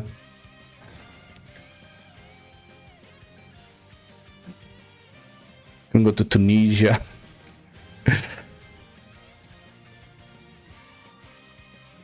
It's even more far away than our islands. So these are like Portuguese islands. These are also Portuguese islands. Yeah, that's funny. Burnseye, good morning. I absolutely loathe UI stuff. Yes. Damn, but this is pretty far. But I mean, if you work remotely and cost of life will be cheaper, which I would assume, because Chicago needs to be like seems to be like a big city, and Arizona not so much. I don't know. I mean, this is still a freaking giant city. Look at this. Oof. But yeah, way cheaper. Pretty cool. So this is like minus 3 hours, no? Or it's only like 2 hours difference from Chicago. I don't know. Phoenix time. It's 4 a.m. there. And 6 a.m. Yeah, so it's 2 hours. Damn. So whenever I start streaming, It's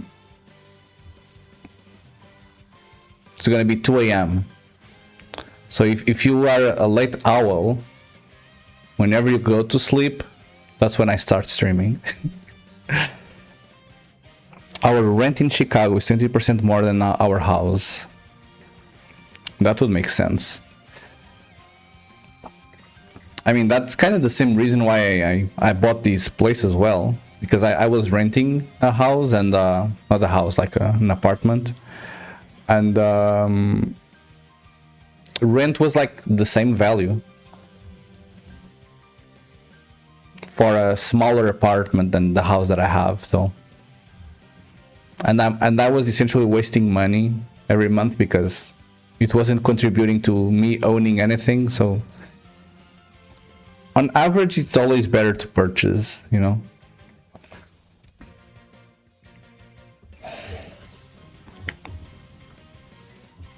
Yeah, that's cool. If you have like the same pay and all, congrats. Rooting for you.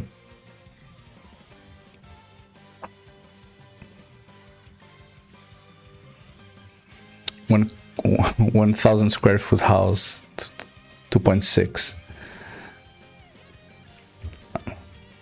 Yeah, I don't know how to translate that into regular units, but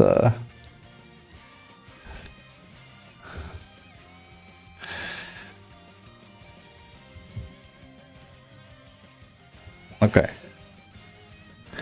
So this is only the house, or do you have like some terrain around? You have like any exterior area that belongs to you?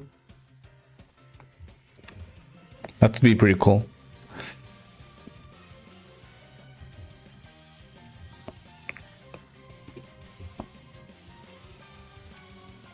Pretty cool. We have a yard, 2 floors. Nice.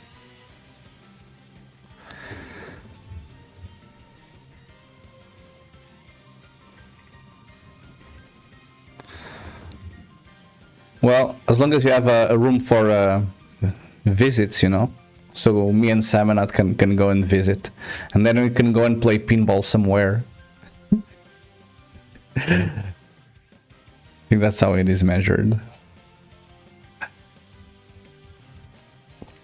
Yesterday I was watching a pinball video.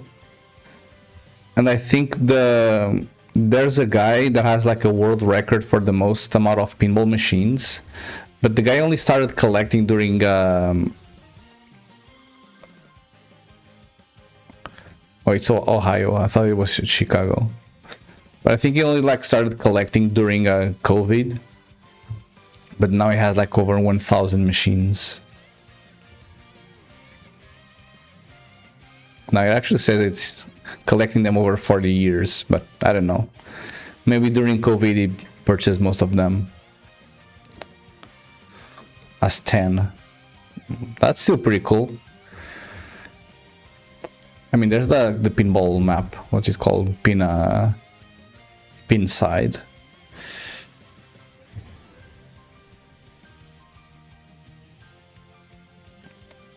I mean, if we go to Chicago and then we filter by minimum of 20, there are like places with 48.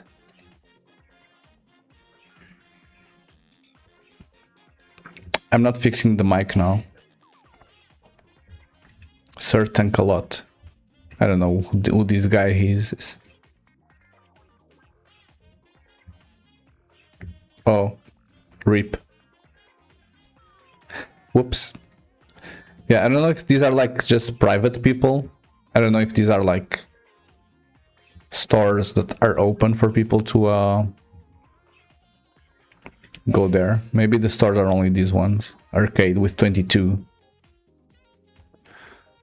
Look for a place called Headquarters. Headquarters.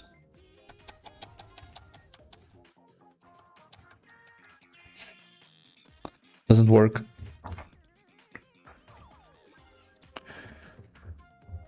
Emporium, Logan, Replay, Emporium, Headquarters, Beercade. GG. It's here.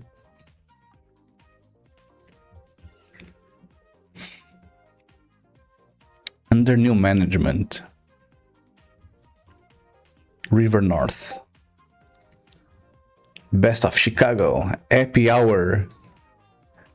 The premier arcade bar in Chicago. I mean, it should be this one, no? Yeah. Pretty cool. Oh, they have Godzilla. Oof. Yeah, I think like Godzilla is like the best table now. Thought there would show the pinball machines. Games. Well, yeah, they show the pinball machines here. Look at this. Oh, these are the arcade machines. Never mind. Yeah, they don't have a picture of the... Okay. In the picture they do. Oh, on Google probably.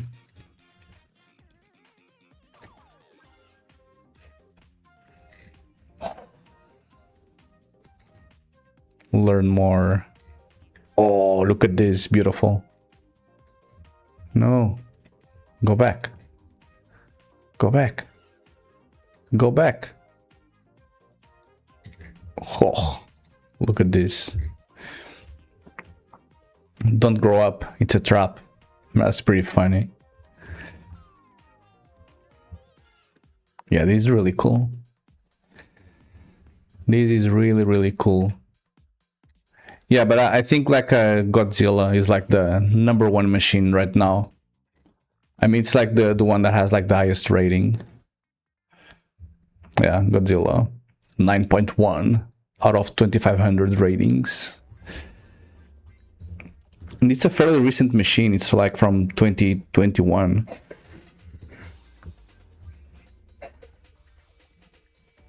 And that's a fun rating. I mean, probably.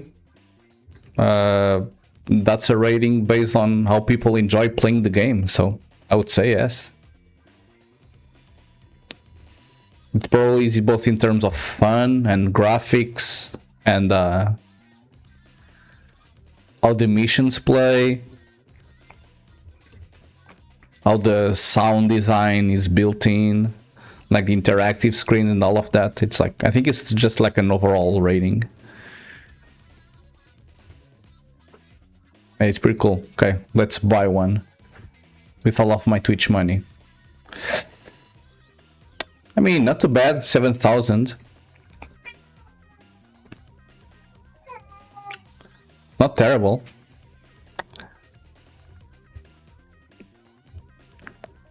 There are only between 120 and 150 in the world. Oh no, this is the amount of buy and sells that happens here on the platform, I guess. Yeah, so like every year they like switch hands. Put your shoes back on. I mean, it's pretty cool. Look at this. Phew.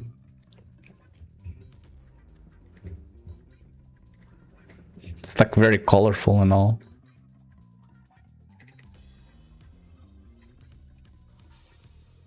Would be a fun project to build a physical one.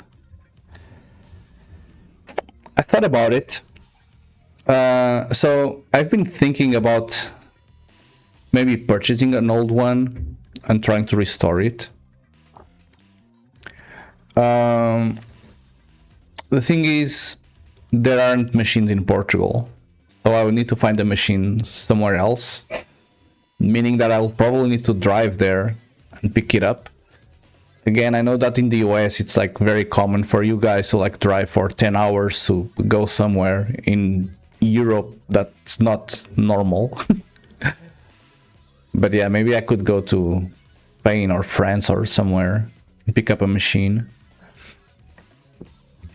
But it's still like hella expensive. Like a broken machine still goes for like $2,000 or something. And then I need to get all of the parts like to fix it. So it's really, really expensive. Then the alternative would be to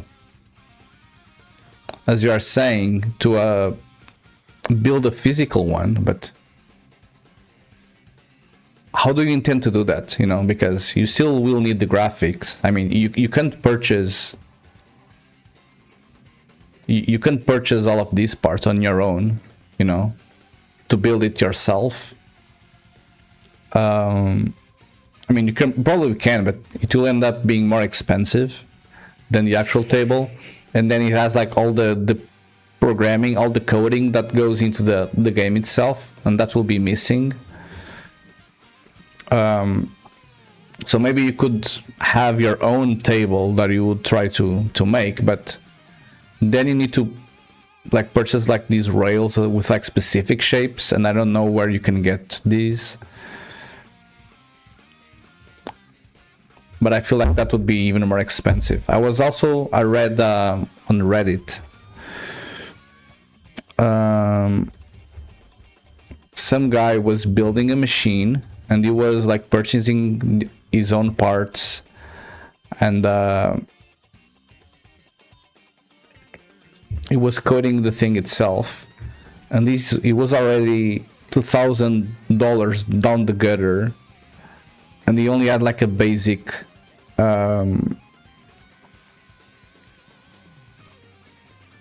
pinball machine with like only flippers working essentially. I don't know where I saw it.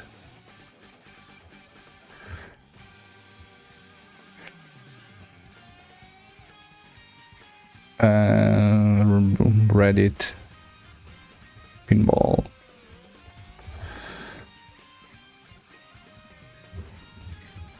I think there are like some kits and all, mainly for the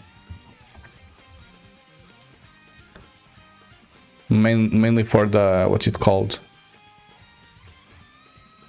Like this part here, like the black part that holds like the screens and the playfield, the cabinet. There are kits for the cabinet, but for the playfield, that's the most expensive part. Like the cabinet, you can purchase a simple cabinet for like $300 or something.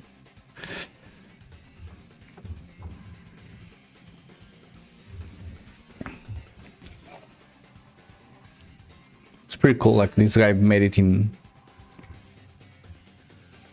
Yeah, I was trying to find the link.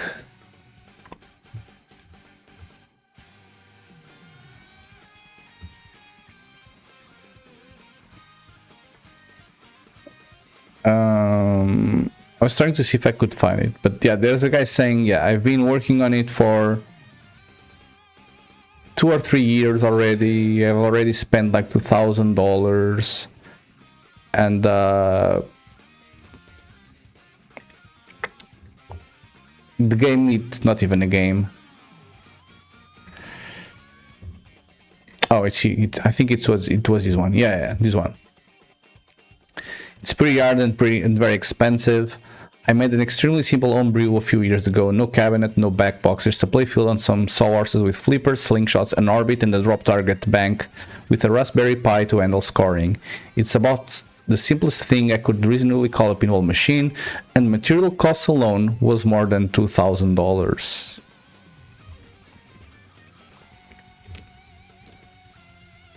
For this.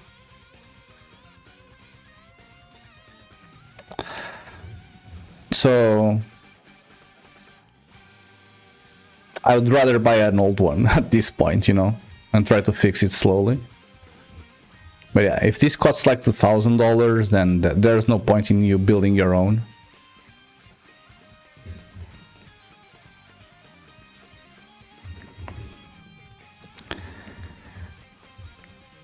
I mean, at least now with like 3D parts, 3D printers and all, can probably like save some money, but I don't know. But like the small motors that move the slingshots and that move up the drop targets and the flippers, they are fairly expensive. Each one is like $50.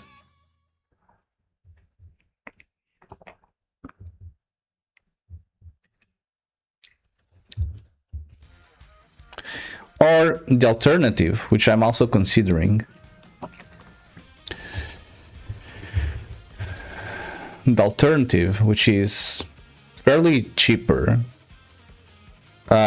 is I would make a virtual pinball machine, meaning that this is like a 4K 120 hertz screen or something.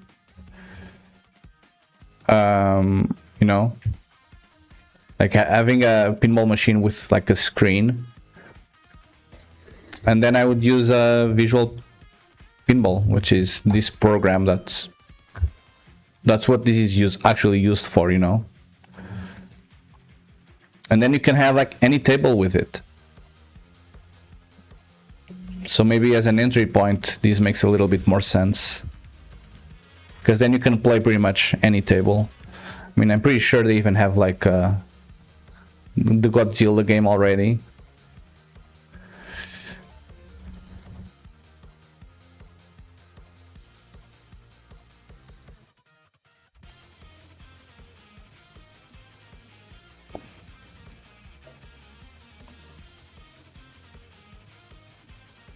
Just so someone might like a limited version, but in theory you can play like any table with it.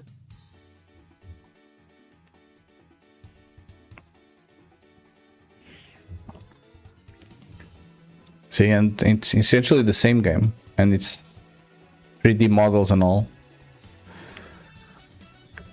And then you'd have this on a 4K screen. I think it needs to be like a 43-inch screen to have like the regular pinball table sizes.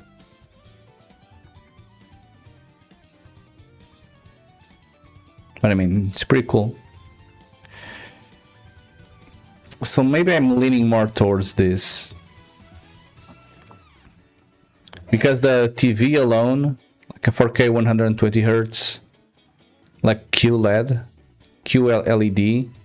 it's probably going for $400 or something. Then the cabinet is going to cost like another $300.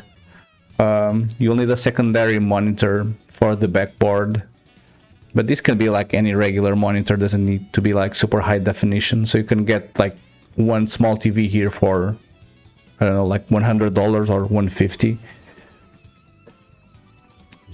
And then just a couple of like buttons and all. So I would say that for $1,500 you can for $1,500 you probably can get a virtual pinball table, which is a little bit of a better deal. Is the pinball machine really 16:9?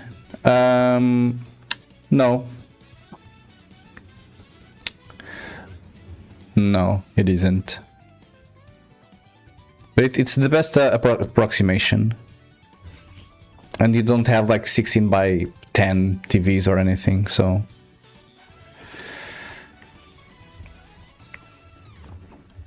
Best TV for virtual pinball. 42-inch.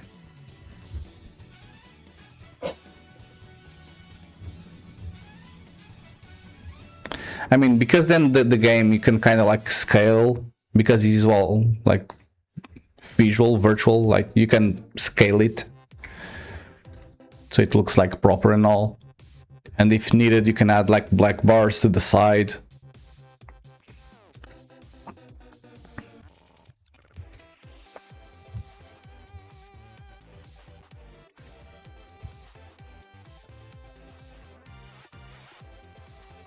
But I mean, looking from here, like from this angle,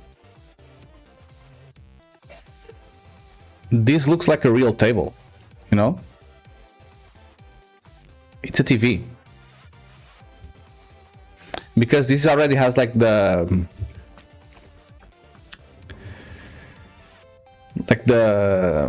inclination, the like projection to like kind of mimic as if you were looking at it from up above. So like the perspective, I mean, it looks really cool, you know? And if you have a good enough TV there with like some vivid colors and pretty dark blacks, then I think you are set.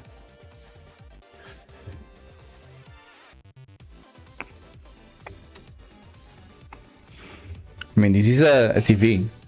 I mean, obviously, mainly for the ball, you'll see that the ball like lacks like proper height, you know. But I mean, I would say this is still fun.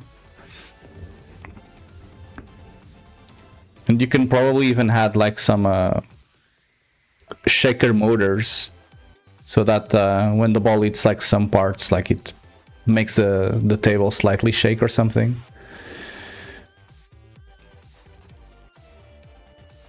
I mean, but this is pretty cool, you know? Yeah, I would say that the biggest requirement would be to have like a proper high refresh rate monitor, because the ball moves so fast that I mean, here the YouTube videos are always at 60, but the ball moves so fast that you probably need like a high refresh rate.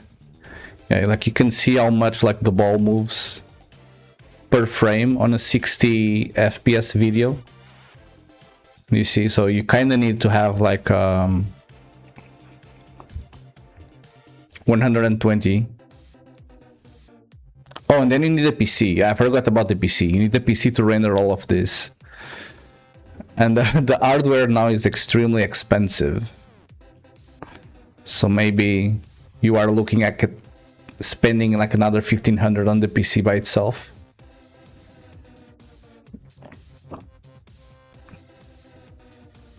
But yeah, this is like a TV screen, this is another TV screen, and then this is like a, I don't know what.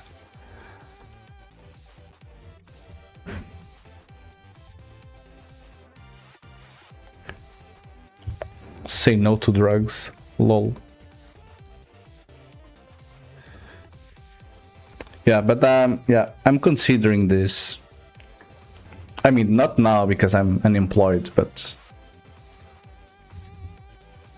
eventually I would like to have something like this.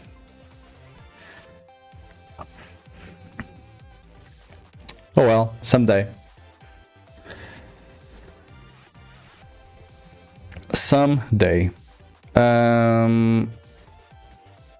Okay, so we are trying to figure out why that shit doesn't work.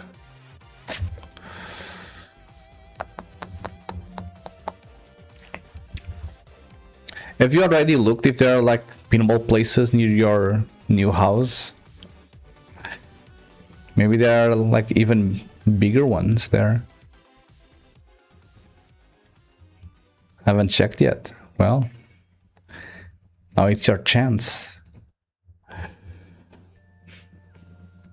Just need to move there first. I mean, you have the pinball map, so you can kinda check it now, you know? Moving is so stressful. That is true. And I would say that because you are moving essentially to the other side of the country, that's way worse, because you need to do pretty much everything in one go. When I moved here, I'm only like 40 minutes away from where I used to live. So for 2 months, I was paying double rent, but that allowed me that I would like partially move things like every other day. So I would say that that's a little bit better. But yeah, you probably need to package like everything in one go. This effect is pretty cool.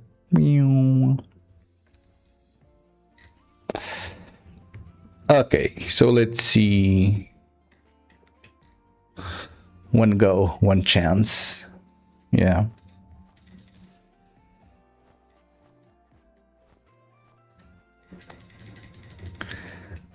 Is this the first time that you're moving in your adult life?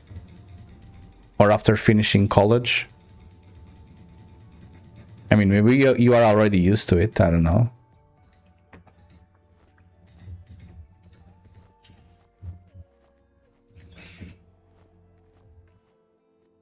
I've moved locally. Yeah, that's always simpler.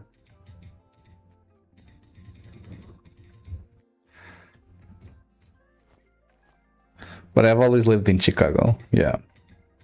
Okay. Okay, so it's gonna be our first proper move. Well, I wish you luck. You said it's 2 weeks from now, so like at the end of June. Pretty cool, pretty cool. So we'll be spending like the summer, June 24th. So you'll be spending summer already at the new place. That's pretty awesome. And so are you driving like the truck yourself with everything? Or like are you hiring a company and then are you driving behind them, or are you going by plane or something? So many questions. We are flying. Yeah, I would say that you probably need to be the last ones to leave and then the first ones to arrive. That would make sense. Damn, that seems stressful as fuck. We'll stay with our parents until stuff gets there. Oh, so it won't get there on like the next day even. It's gonna take like multiple days to arrive. I thought they would just like one shot the trip.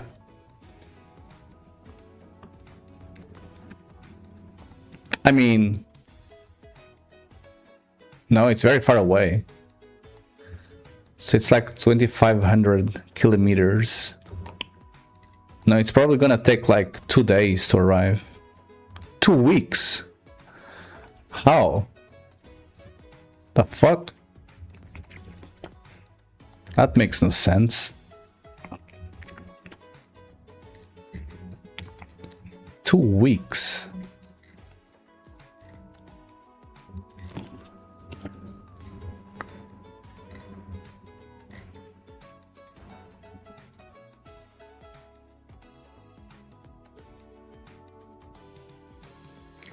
So it's 26 hours of continuous driving. Okay. So if they were to drive like 8 hours a day, let's round it up, that's 4 days. If they don't work on weekends, then that's an entire week.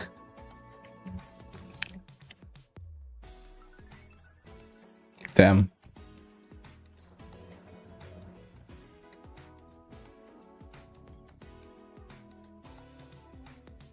It's pretty far away.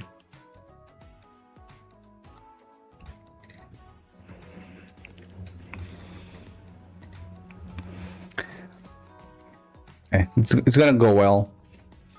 Don't be too stressed about it. Do you have pets? I would say that if you had pets, that would be 2 dogs. Yeah, that would be even more stressful. So then the dogs will be flying with you. Most certainly. Yeah. They fly with us. Yeah, poor dogs. Yeah, I would say that usually the people who suffer most with house moves are the pets. Like the pets have no idea of what the hell is happening. And then every once in a while they are put inside a cage inside a flying machine that's hella noisy. They will love the new yard though. Yeah. When we moved here, we have a cat. The cat was the last one to move. So the cat stayed at the old place until we moved everything. And then he came on the last trip here.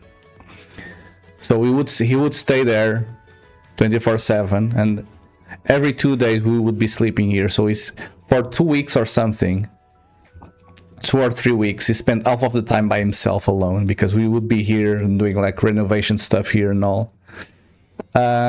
So he was the last one to move, and he doesn't like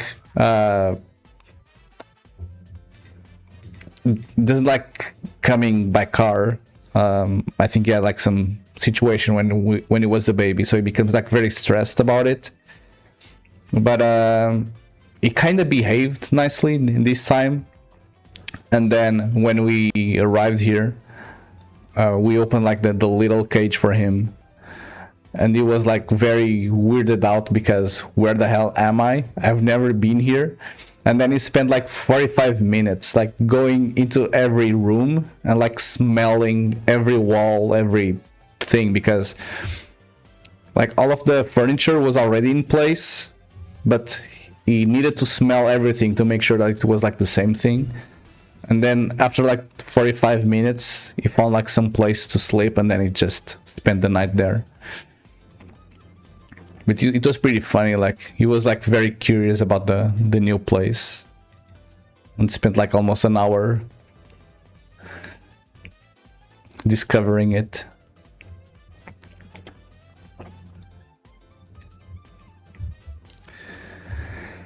Okay, so how do I do this? So when I click on this is not rendering that, but I don't know why, because my theory is that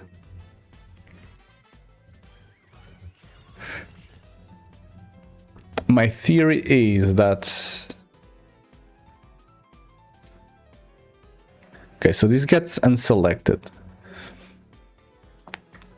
so clear selection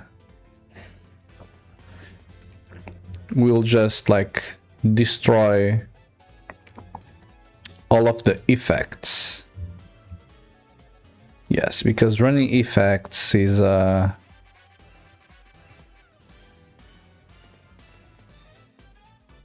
running entities. Yeah, so we have one effect and we are gonna remove that effect.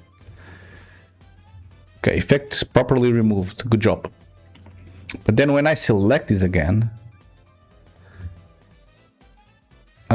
it first tries to clear the old ones, but I mean, I don't have anything running, so this is not actually gonna do anything. Oh, but then it didn't call.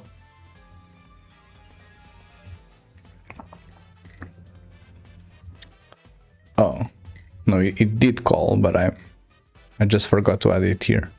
Okay, so go back. So here it removes the effects. And then here it adds the effects, and it doesn't remove them. Okay, but for some reason, this spawned effect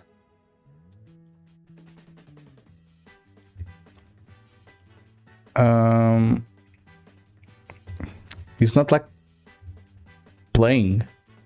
It's almost as if it were paused, you know?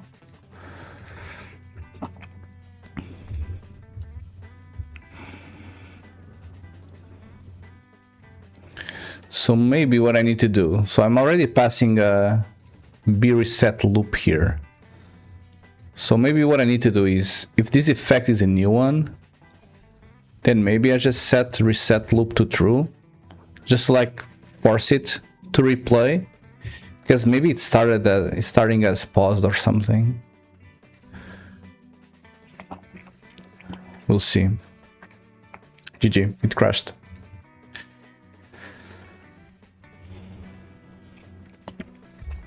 Surely this is gonna work.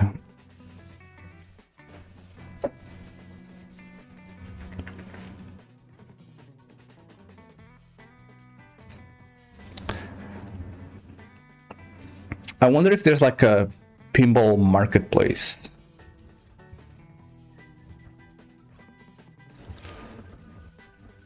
On Europe.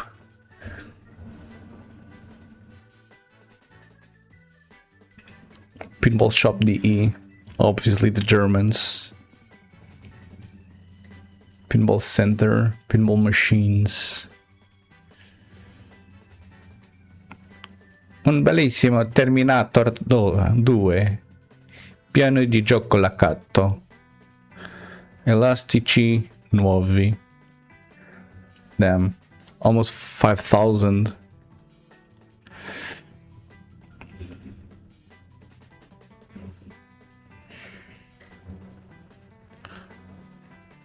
Yeah, these machines are freaking expensive.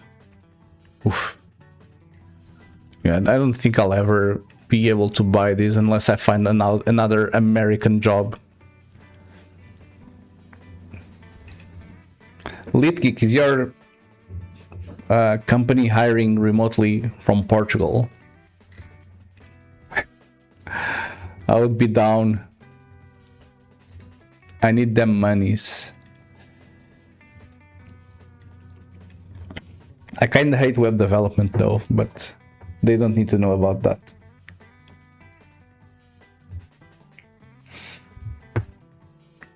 Okay, let's see if this works. You are blue. I don't think I like that screen. I feel like it's shouting to me.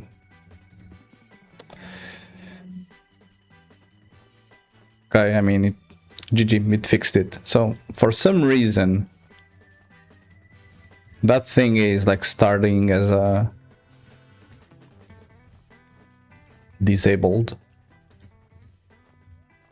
Not disabled, like paused or something.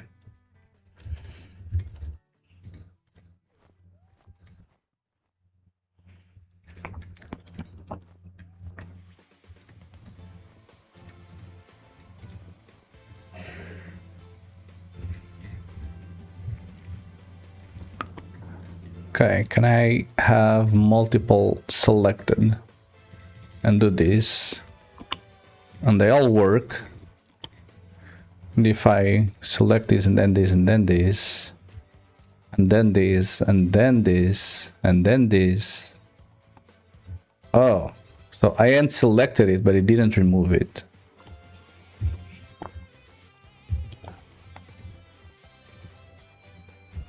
Okay.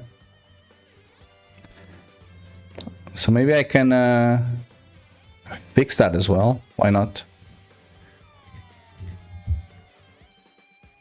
So if I clear the selection, then it does that. But if I unselect it, then it does not.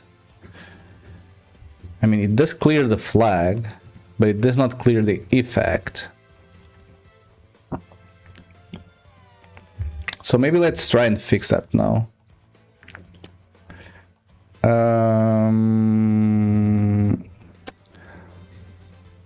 Where would that be? Okay, is it attached? No, it is.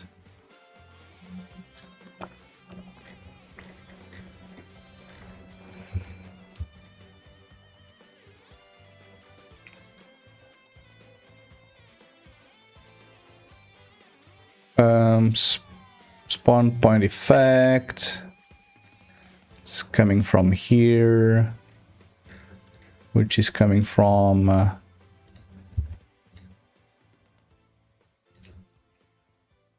here. Show selection for current.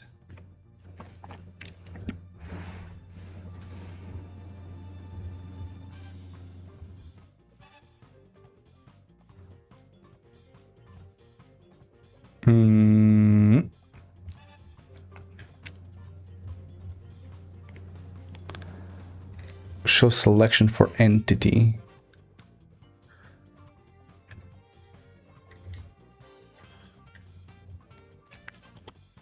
Okay, hold on. Okay, but what happens when I do this?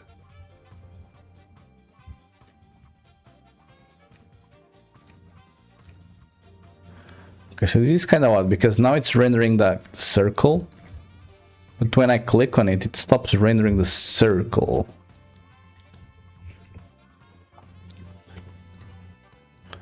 So on this guy here,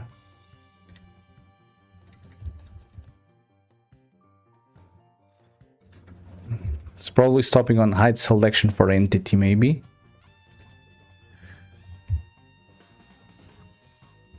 Yes, and hide selection for entity comes from remove from selection.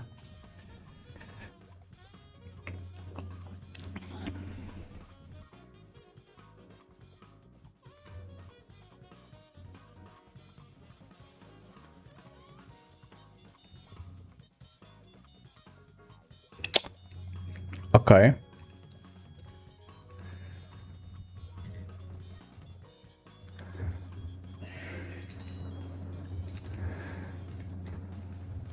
Okay. So I kind of need to call refresh waypoints. Blada blada blada. Entity IDs to reset. What is this?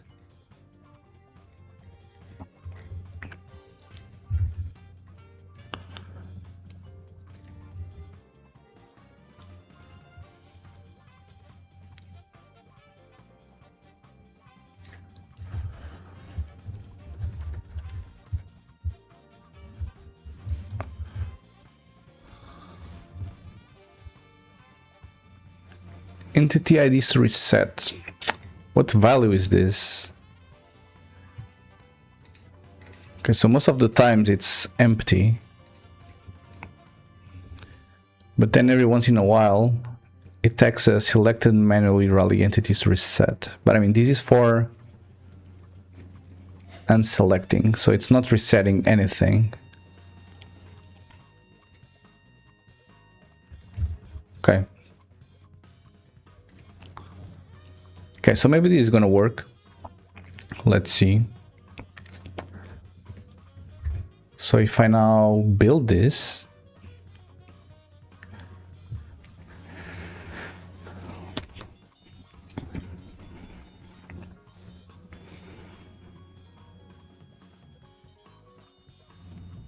I think I kind of messed up the stream title today because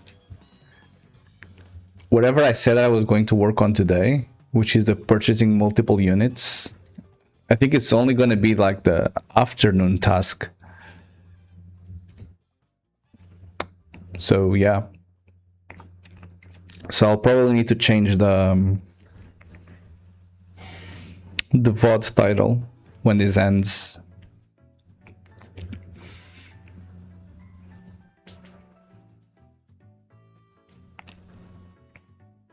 Which I kind of did the same thing yesterday as well.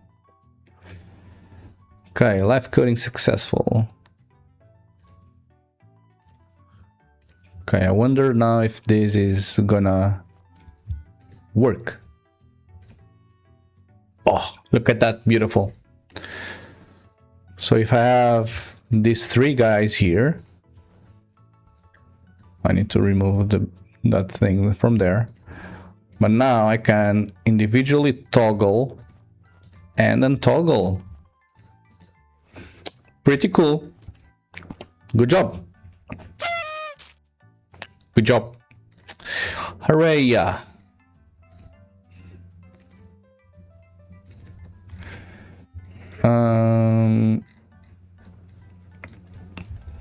Fix reselection and unselection.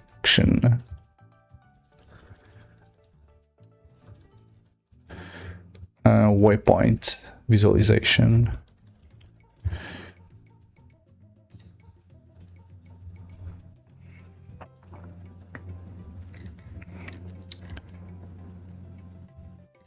Okay, pretty cool. I'm happy.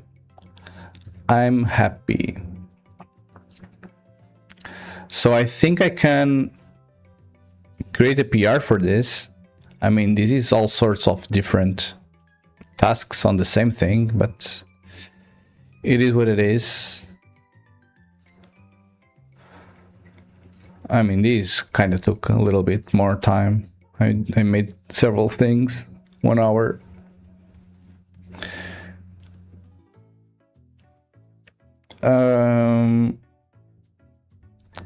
So according to this, I only work for 1 hour and a half, and I've been streaming for 2 hours and 40. So it's not really... It's not really correct, but whatever.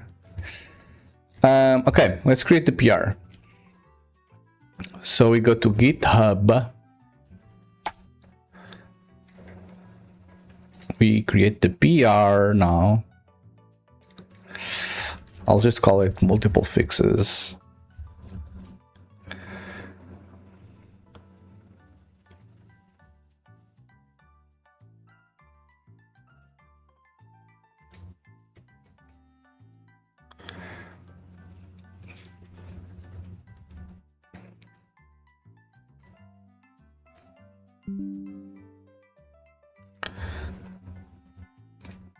Okay, so I'm gonna send the guy the URL.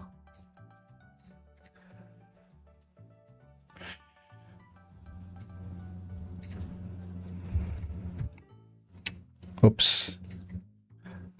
And the list of tasks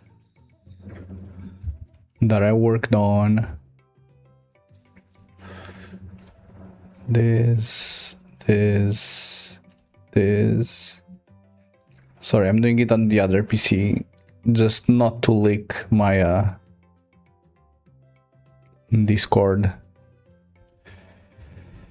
2 hours.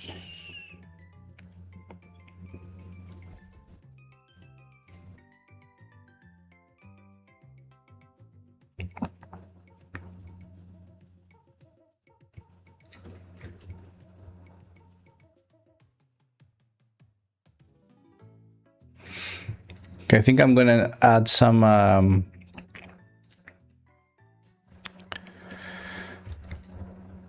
explanation here on what this is.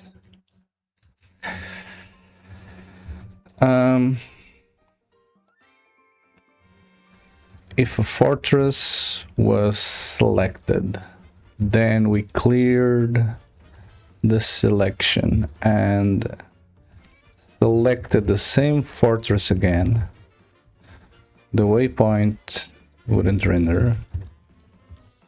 Also, if a fortress, then we clicked an empty space. Also, if the fortress was selected and we unselected it through, I think it's shift click. Kinda need to validate that. Yeah, it's shift click. The waypoint wasn't getting removed. Okay, big comment. Good job.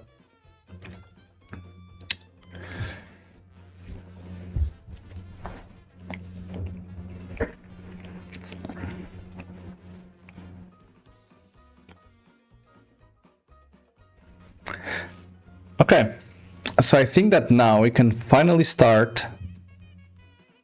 Rel effects don't show sometimes when base is selected. I think this is the other one.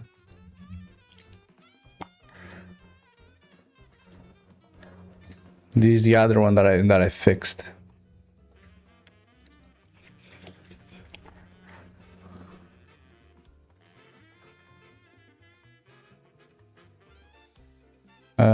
Rel effects don't show sometimes when base is selected.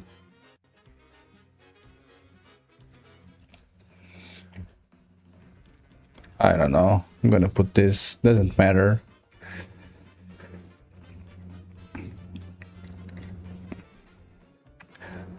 Okay.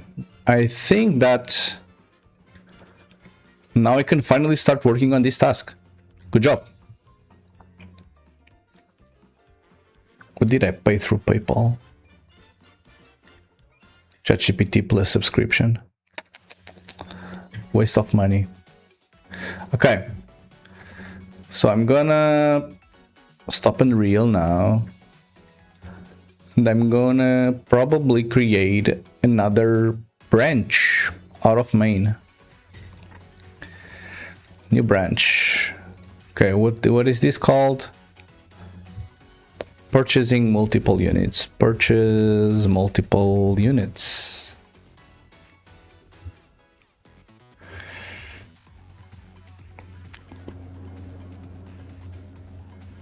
Okay.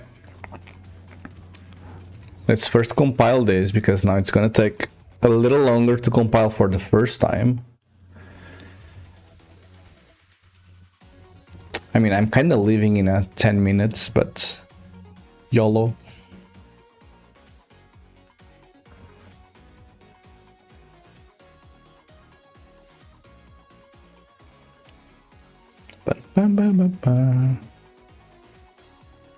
Bro, shout out, please.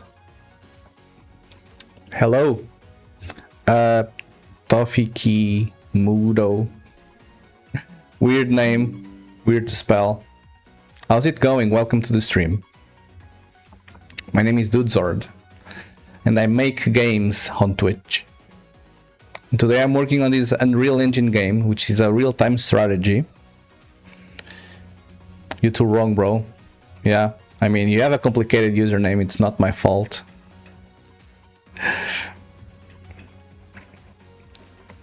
But yeah, today we are working on this real-time strategy game that we've been developing for a couple of years already. And yeah, it's been pretty fun. You can call me TM. Welcome, TM, to the stream. Oh, and thank you for the follow. See, because you followed, now you get special confetti. GG. See, pretty cool, pretty cool.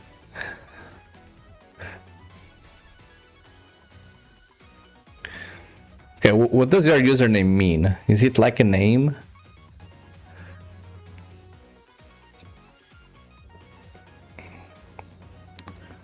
Tofik.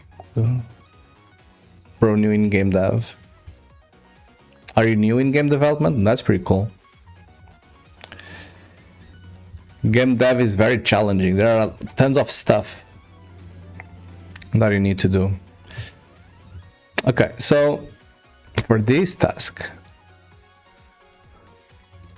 shift purchase units, and this needs to be configurable.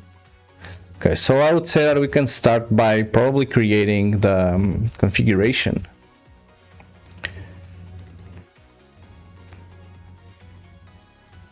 I'll learn Unity, but shifting to Unreal. That's pretty cool.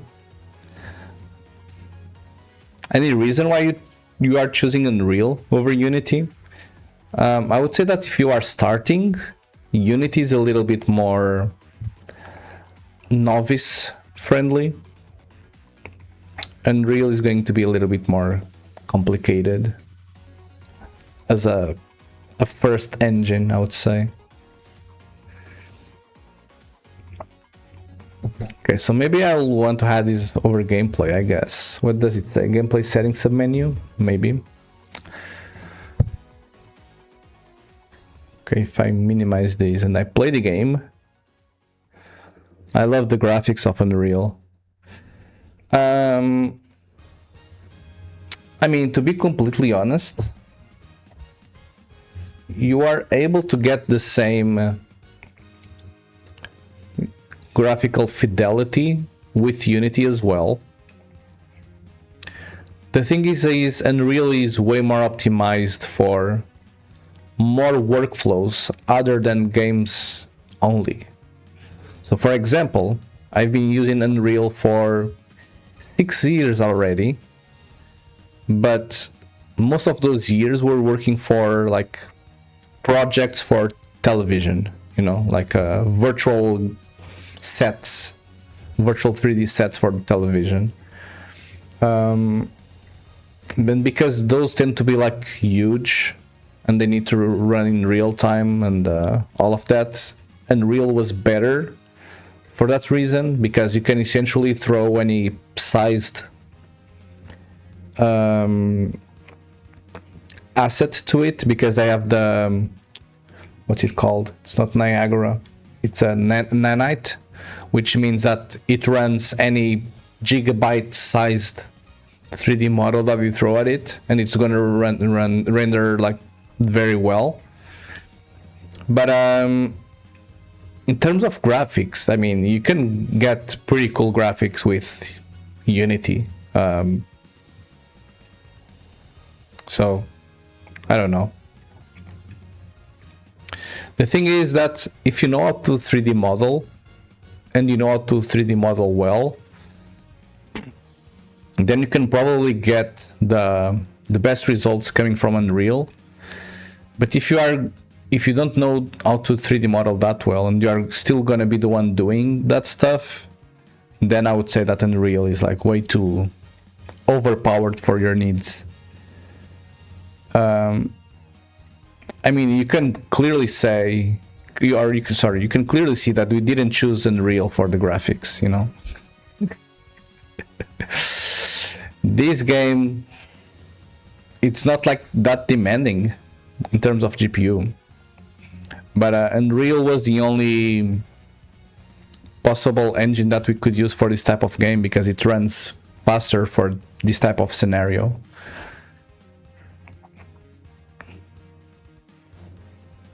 I know, but it costs too much, and it's not budget friendly in Unity. I mean, that only matters if you make over $1,000 a year for your game, which, to be completely honest, only 0.1% of the games probably do that. And I would say that if you reach that value, then you are well way off in terms of your game, that it doesn't really matter how much you are paying for Unity at that point. But even Unreal has something like that, but I think it's for 1 million.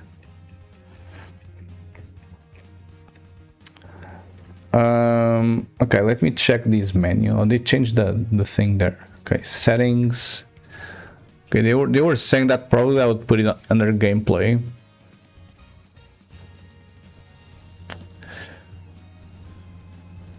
Maybe it won't be selection. Would it be? What do they say? The value should be configured as a setting in the gameplay settings submenu. If the player doesn't have enough gold, blah blah. I mean, I would probably put like gameplay, and then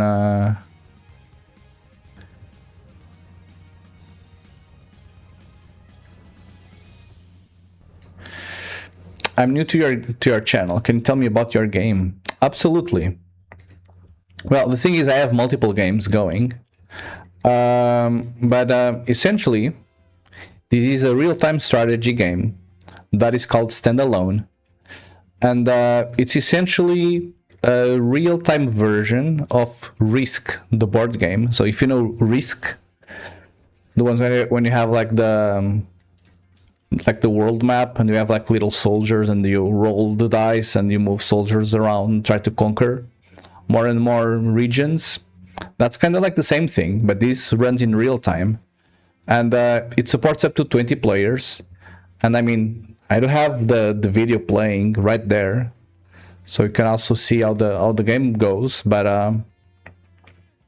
essentially, the way that this works is you control a number of bunkers, which currently are these like white squares or white diamonds on the map, which are the blue ones because you are the blue team.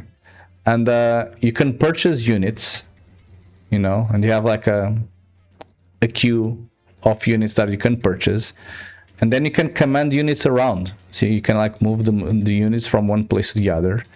And then the plan is that you grab your units and then you throw the units at an enemy base. And if you're able to kill the last member of that base, you get to keep the base to your own team. And if you control all of the bases on the same country, now you control the country. And because you control the country, what happens is that every 20 seconds, so when this reaches 0, a new unit will spawn from the central flag, like a free unit of some sorts. And essentially then what you need to do is you just purchase more and more stuff, and you just try to throw like units at the enemy. Essentially. Conquer and control. Pretty much, yeah. And this is a way simpler version of like StarCraft or Warcraft or anything, because you won't have like upgrade trees.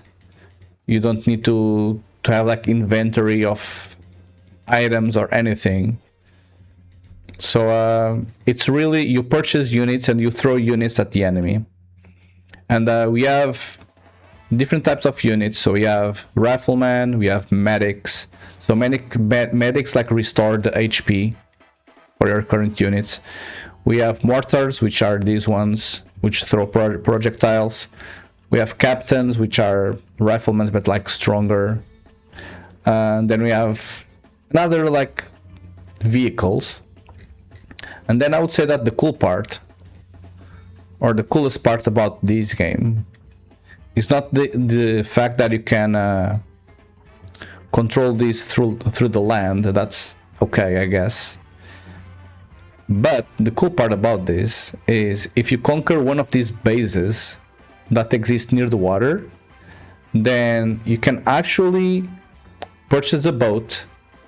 You can put all of these units inside your boat, and then you can move your boat to somewhere else,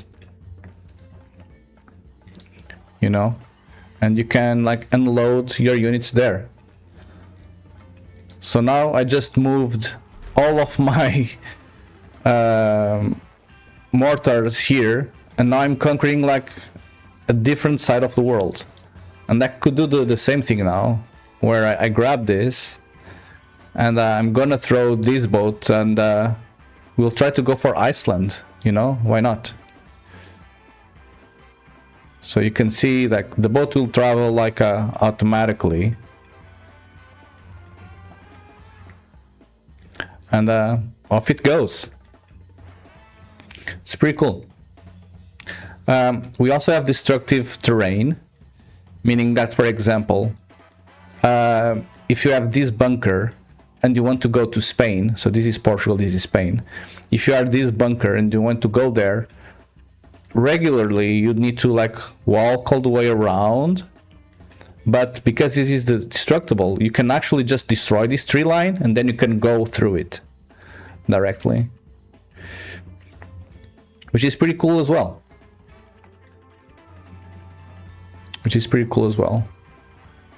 I will show it to you. So I'll freeze that guy there for a moment. So I'm just gonna conquer this base here.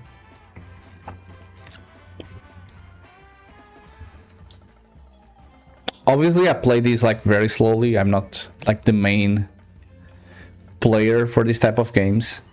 But as you can see, like now I control this base, and if I want to go there, if I select my units and I say go and attack this guy, you'll see that they go through the north because this is the only gap that there is. But if I, for example, if I purchase 2 or 3 mortars, you know, I can have the mortars like destroy this tree line here. They take a while to shoot again. Come on. So pretty cool. And now if I select my units and I say my units to attack there, now they'll go through the hole. You see, they don't go around anymore. So this is pretty cool. You can also add fishing mechanics, treasure hunting like Minecraft as a side quest type something. Maybe, I mean, we can do anything with this game. The main thing with this game is that this game already kinda exists, okay? So this game originated from Warcraft 3, which is very, very old. there's like a Warcraft 3 mod. So this game is from 2002. So there's like a Warcraft 3 mod where you essentially play this variant of the game. But we thought, nah, this needs to be like its own standalone thing. So we are essentially bringing it to the modern area. Sorry, to the modern era. So we are first trying to mimic like the same features that the original game or the original mod has. So we'll go with it first. But yeah, once we have like proper feature parity and people start playing the game, then we'll take more feedback and start implementing changes. That would be cool. I know that we're gonna have multiple game modes. So the mod itself only has this one. We're gonna have different game modes. So for example, one game mode will only be like boat battles. So no land map, it's all like boat battles. There's another one where you don't have boats, it's only land stuff. Then there's another one where you will be like defending a region, and then you have automatically enemies being spawned around and you need to defend, and the enemies will become harder and harder, more difficult each wave. So we'll have the ability to implement all of that. So as you can see, like these units came from all the way from Greece, and now they are in Iceland, like the other side of Europe. So it's pretty cool. So yeah, this is the game. But yeah, we have the Steam page. So if you enjoy this type of game, you can give it a wish list. We would appreciate it. And yeah, we are 5 people working on this. It's pretty cool. Pretty cool. Hello, American. Did you change anything on your mic? No. What changed was that the Windows PC updated and stuff is broken. OBS in the morning was not working. The Stream Deck was not working. So I'll need to check what the hell happened with the microphone.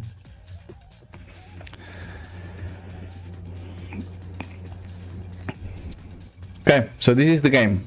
I actually think that I'll probably go to have lunch now. I'll probably have a longer lunch hour because I want to fix the mic situation. Because I don't like that people are complaining about it. I don't know if it sounds good, if it sounds terrible. I'll need to watch the VOD and try to identify what the issue is. Maybe I'll just need to reinstall the microphone drivers or something. I have no idea. Terrible, gives me a headache. I'm sorry.